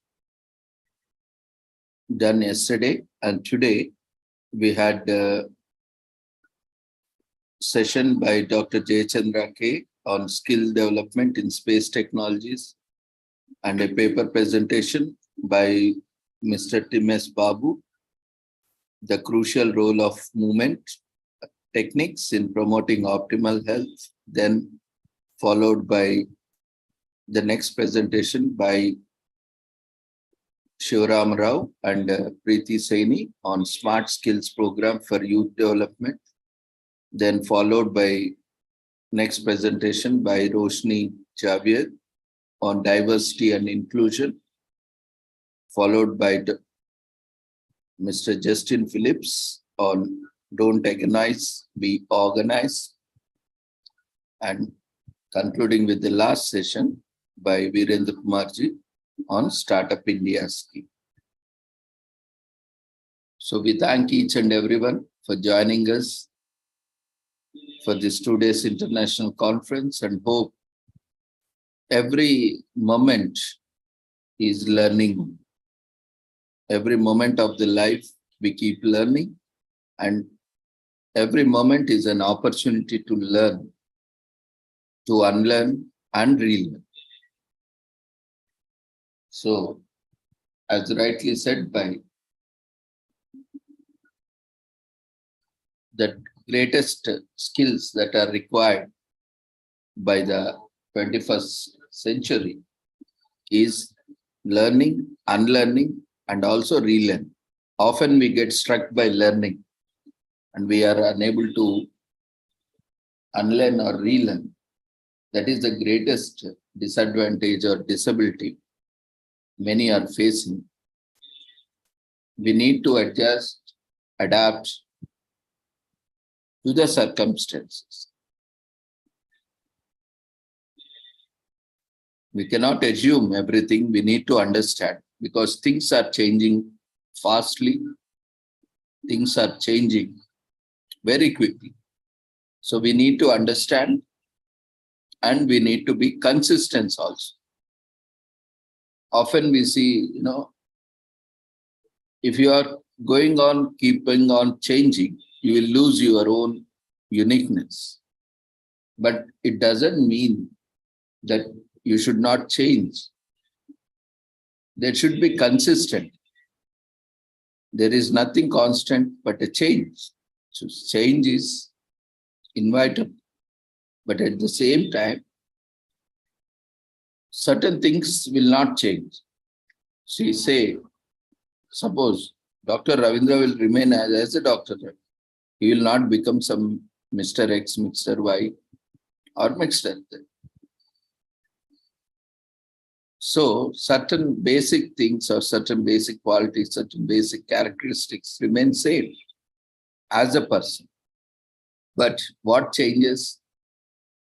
The ability to learn, ability to adapt, ability to perform, capacities to perform, and experience varies, because we keep learning and adapting accordingly.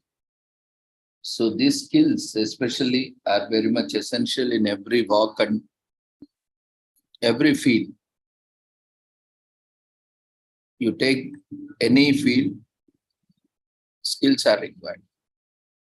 From the day we born,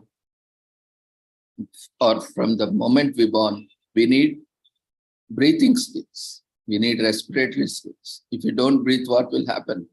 You'll be put immediately into NIC, neonatal intensive care unit. And oxygen will be given to us. So similarly, we need to have skills for each and every discipline, each and every context, moment. So let's use this wonderful opportunity to have an open mind, to keep learning so that we can prosper. So with this note, I congratulate everyone and thank everyone and express my gratitude to every one of you for joining us and making it successful. It is your continuous effort. Of course, we are putting a lot of efforts. There is no doubt about it. That's how this, a lengthy series is being happening, irrespective of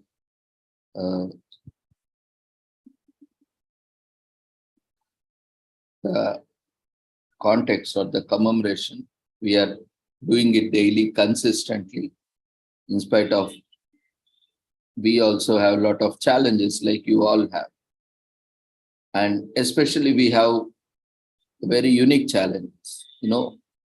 Some come, join and listen for once and they leave. And some keep joining us daily. And, but every day I keep joining, I keep moderating, I keep learning, and I keep sharing my feedback. So that makes me, a little more advantageous, a little more comfortable, a little more experience, as I am seeing diverse kind of presentations on diverse subjects. And thanks to my multidisciplinary academic qualifications and also multidisciplinary approach of practicing also, which has provided me wonderful opportunities to learn with different disciplines, to work with different disciplines. So thanks to the Almighty, He gave multiple opportunities and is still giving, and always indebted to the Almighty that more such opportunities should come for everyone, and we should utilize the opportunities. Most of the time we see there is a huge gap. Actually, there is so much of employment opportunities. Either it may be self-employment or it may be employment opportunities. Even if all jobs are filled, there will be still more jobs left to be filled. That is a potential, but we see across the globe, there are a lot of unemployment because the main reason is they are not willing to adjust and adapt. They want only a specific type of job or a specific income or a specific kind of nature of job or a kind of job or a specific position. And they are not willing to move on to other positions. At least temporarily, we should be able to move on and get along and then finally reach our goal of our attainable or our aspiring position. But that is what lacking. If that is achieved and that can be incorporated and implemented, so we'll have no unemployment issue. Everyone can contribute. Everyone has equal potential. And whatever way we can, if we start contributing, that is the greatest contribution we can do. Don't compare yourself. If you start comparing, if you start judging,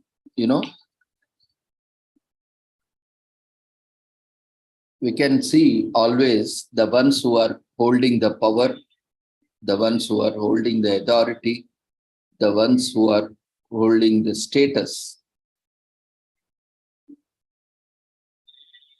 are more responsible because they are having the power, they are having the authority, they are having the resources, they are having the infrastructure to do, and it is their duty for which they are being paid. And it is their duty, their job to do. But in spite of that, we are failing. Why this skill development has been started?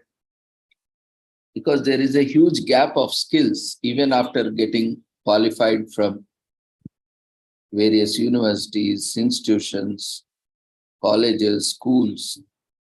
We are not able to impart the required skills. Of course, there are various reasons for that. Due to lack of adequate time or adequate infrastructure, adequate trained faculty, or lack of collaboration, industry, institution collaboration, and lack of interest both by students and as well as the faculty, and various other issues. There continues to be a huge gap between the skills required, the skills imparted. Again, in a positive side, that gives more opportunity for the NGOs, civil societies to come forward and take up skill development opportunities. In that way, many self-employment opportunities are created where people can come forward and start up any such organization which can impart skill development programs. We have seen National Skill Development Council, and through various initiatives, Pradhan Mantri, Kaushal Kendras, and PMKVY, and lot of platforms are available where we can learn, and that too for free. There is no charge until you are age 35 years. There are various programs. Even in fact, when I was in college days, I mean, initially, when we were, I was there for the first time in college days. At that time also, we had a lot of opportunities. I learned a lot of courses that way only. Because while pursuing my course, there were a lot of 1 hour, 2 hour daily courses as part of entrepreneurship development or skill development. Now only most of them came. Earlier, there were no national schemes, but there were some NGOs, some institutions, they were offering, because at that time, there was not much need for skill development programs at a large scale. That time only, based on one's interest only, because that was paid at that time. We paid for that and we learned so many things as hobby, because we wanted to do something which is not part of curriculum. So we learned that and we use that for hobby, for pursuing passions. So that helped us a lot to be a multidisciplinary professional and experience. So in a similar way, it is the need of our that we all need to be equipped with 1 or more languages, 1 or more skills, 1 or more domain expertise. But don't be jack of all, master of none.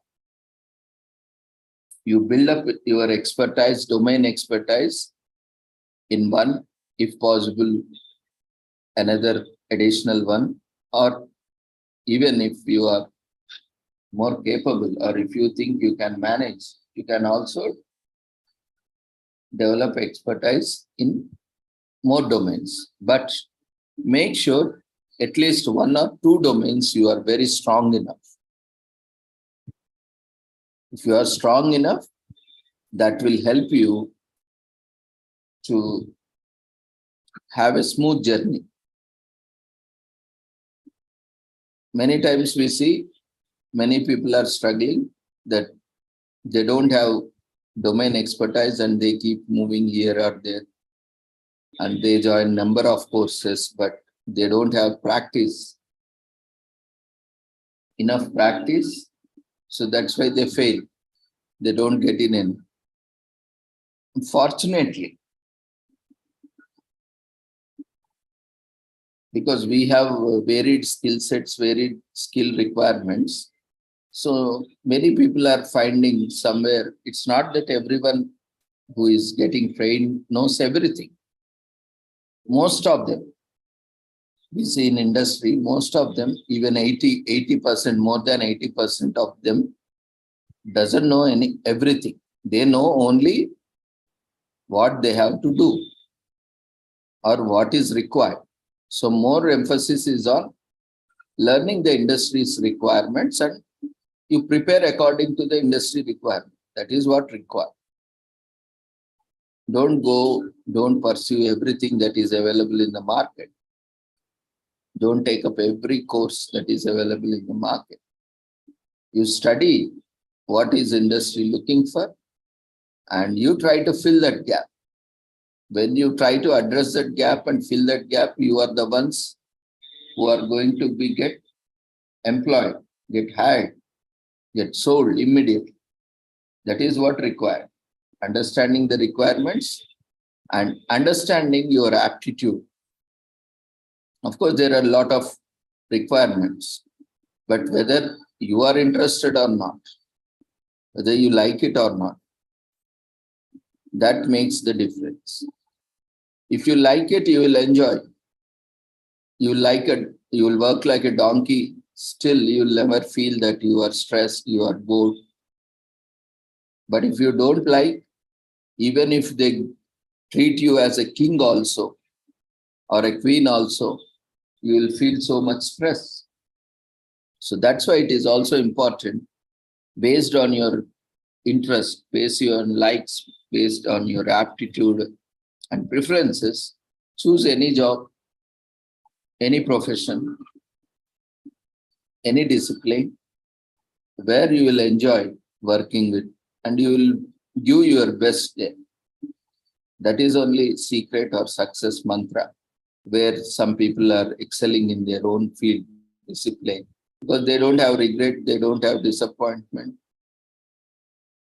and they have intrinsic motivation from themselves. No need to motivate, because they like that. They like doing that. Just one example I will give you. See, we are doing it daily. I never feel that, oh, today again I have to take up session, or I need to conduct session, I need to moderate session. Because it has become part of my routine now.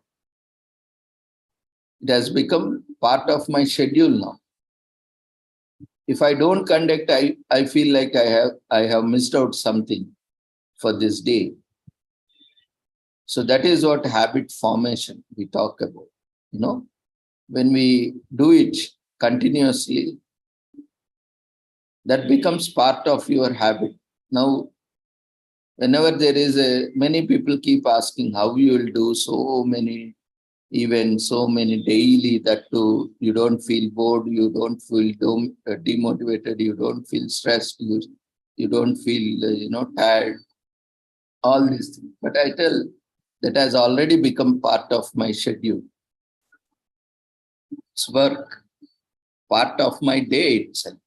So I never feel tired. In fact, I get a lot of, enthusiasm many times. Yesterday I was having little bit cold, yesterday, day before it. Generally, I rarely get things like that, because I have very strict disciplined diet and lifestyle. Somehow, we are not so immune to everything. Still, the small things also keep us conscious that we have to continue such.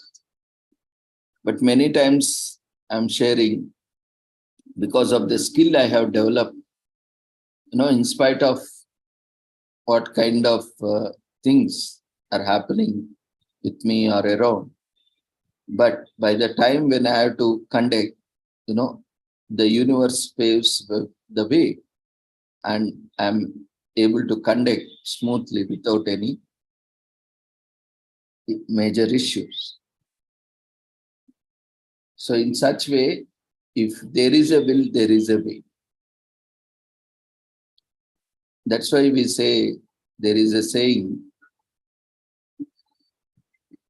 in Telugu, Trikarna Shuddhito Cheyale Panjesi. Whatever you do, you have to do. First thing is by heart. Manasa, Vacha, Karmana. Means you should think, you should say, you should have interest that, and you should take an initiation. You should take a decision that I want to do this. And then you should tell that I am doing this. Tell to yourself. In fact, don't tell to everyone. Nowadays, many people demotivate rather than motivate. Unless and until it seems look like, it is achievable, it is possible. If you have something different, then people will try to demotivate. So you reiterate, you tell yourself, yes, this is what I want and this is what I have to do. And then do it. When you do with all these three commitments, I'm sure that is my success mantra I'm sharing with you all. I do because when my heart says, or I take it, I do it everything with my whole heart. Whatever it is, I always start with zero expectation. That is my success mantra. I'm giving you to all of you. You start with zero expectation. Don't come with huge expectations. Start with zero expectation. And you will be achieving somewhere between 0 to 100. Right? If you set somewhere, anything less than that will give you disappointment, discouragement, demotivation. If you achieve more, then that's good. But there is always longing for achieving more and more. But if you achieve less, again, lot of efforts are required for you. So that's why always start with zero expectation, zero assumption. Understand, try to understand. And when you start with anything with zero expectation, even if you achieve 1% also, you'll be very happy, saying that, oh, after I was at zero expectation, I didn't expect anything, but I have achieved 1%. You'll be very happy, you'll be very satisfied. And definitely when you have put so much efforts, definitely you will achieve more than that. So that is the secret of achievement or success. Always start with zero expectation. Don't expect anything. Don't set too much expectations. And then start doing, and you can find yourself in bliss. You can find yourself in harmony. And you can see how happy you will be. Most of the things we see, due to having assumptions and judging situations, people, organizations, that will create a lot of conflict within ourselves. We'll become restless, we'll be preoccupied with all those things. In fact, that is hurting us. We are wasting our time and resources. Instead, be peaceful and have the attitude of, it's okay, fine. But at the same time, be conscious, serious about your achieving goals, whether it may be short-term, long-term, or medium-term. And we always should have a goal. Without goal, we cannot achieve success. Because, once we reach it, the goal, we'll stop there. We'll not go ahead. That's why it's always important to set goals and achieve one by one, step by step. That will keep us going. Otherwise, what we'll think, one day if we have achieved, I will share you. When I was also in corporate field, I was also aiming, like, though I'm quite spiritual from my childhood, but at the same time, I was also like in one side of that. So I was also like in corporate field, and I also wanted to do my PhD. That was the highest thing in those days. Not everyone, many couldn't even complete their graduation or post-graduation. But that was the highest thing that was there. So after achieving that, after getting PhD, I felt that, now what else is there to achieve? That is the highest thing to achieve. And we have achieved. And what else is there? There is nothing else. So there is nothing else to do also. So what we will do? We'll do nothing. So that's how, many things I have set goals and I have achieved. After achieving, not only me, all of us, once we set a goal and achieve, after that what? So that is what happens, we need to have continuous goals, and at one point we should stop thinking about ourselves and we should start thinking about society, start thinking about environment, nature, nation, planet. Once you have minimum resources, then you should also start contributing. How much time you are contributing? And many people also keep asking me why you are wasting 2 hours daily.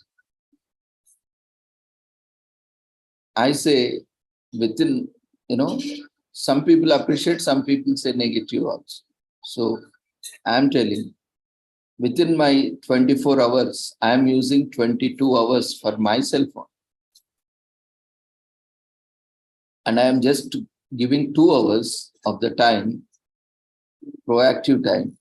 In fact, it takes more time, but 2 hours proactive time to others. We have created a platform where when no one is there, I am only presenting. For me to present, I also need to go through, I also need to prepare. In that process, I am learning a lot. And at the same time, when I am sharing, others also are learning a lot. So what I am doing, only just sparing 2 hours a day to contribute to others. Rest 22 hours is mine only. Now I can make best of it using. Even that 2 hours also, we are so selfish that we are not able to give. Okay, for me, it is a daily thing. So I need to give it daily. For others, just once, yearly, once. Can you not give half an hour, 1 hour, or 2 hours to any platform? Not only, there might be many other forums where you can volunteer, where you can share knowledge, where you can contribute. Can you not spare? That itself is the greatest con.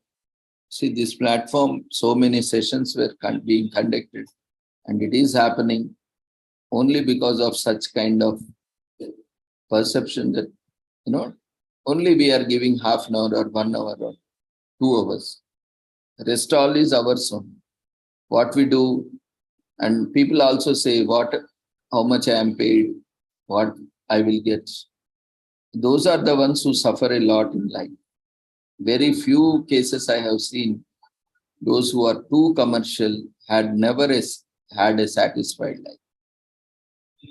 They earn so much, but they never had that personal satisfaction of having so much wealth or so much accumulation.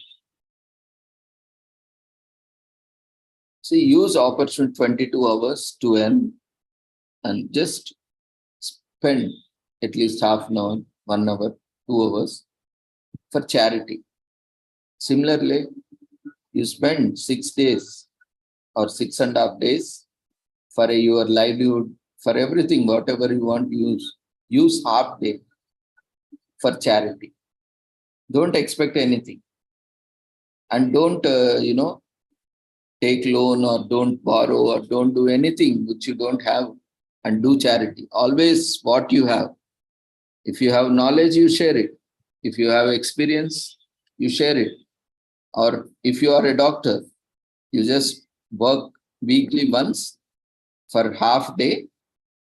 On any day, you see the patients for free. If you are a counselor, if you are a psychologist, if you are a social worker, provide your services free for half day, or daily half an hour you provide your services free. Will you go bankrupt? Or will you become poor? Because you are working 23.5 hours I mean, 22 hours for yourself only. Now you are earning. So that's the only problem. We should not look every opportunity as an earning opportunity. Somewhere we should also think it is an giving opportunity where we have to come and give. Whatever you have, you give it. No need to worry that I should give this only, that only. So wherever you get opportunity, you try to give whatever you have. If not material, also in kind. If you cannot give it by yourself, you recommend someone that there is some opportunity. Can you do anything about that? There is some requirement. Can you do anything on that? Spread the word. Even that also we can't do. We can do it now. Just spread the word. Say there is some need, there is some requirement, there is an opportunity. Please see if you can contribute or pass on a word like that. Whoever is willing, whoever requires it, whoever can contribute, will come forward and contribute. So not everything, every second has to be capitalized or marketed. Or there is a way, people used to tell, I remember my elders also saying, my grandpa, parents were also saying always, there is a time for everything. You should know when to talk, when not to talk, what not to talk. It's not that everywhere, everything, every moment you can talk anything as you like. There is a time, there is a place, there is a context where you can talk what you can talk, what you are supposed to talk. Similarly, we need to learn. That is a basic skill we all need to learn. Otherwise, what will happen? We'll land into troubles and we'll put others also into troubles and conflict. So I wish on this World Skills Day, both yesterday and today. Today is also World Snake Day. We could not commemorate. Tomorrow we'll do it as part of daily commemorations. So I pray all you be blessed by the Almighty and hope this will bring a change and you will transform your skills, acquire new skills, and you will blossom in your own careers and professions. Hope everyone has filled the feedback form. And anyway, we'll also circulate one more feedback form tomorrow, or most probably tomorrow. You check your emails in spam, bulk, whatever it is. The email will be sent from the conference email address WSWD2023@gmail.com. You can add that to your contacts so that it is not sent to spam or anything. So thank you once again for being patiently with us and use these opportunities, wonderful opportunities there, follow the instructions. And if you give us more time, we can do more events and you will get more opportunities. You will be benefited. For us, we have already, there is no new benefit that we are going to get from this platform.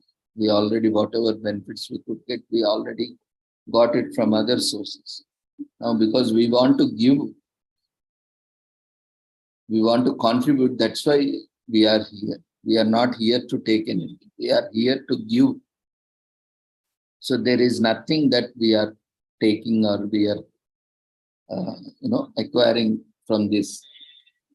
So don't think that we are doing for anything to gain from it. We are here to give and take it properly with all due respects, follow instructions. At the end of the day, we should also have satisfaction that, yes, we both are mutually respecting each other, following each other's instructions, and adhering to the guidelines, and so on. So thank you for being with us. And this is a daily series. So you can join with the same link tomorrow at the same time, 6 o'clock. Take care. Good night.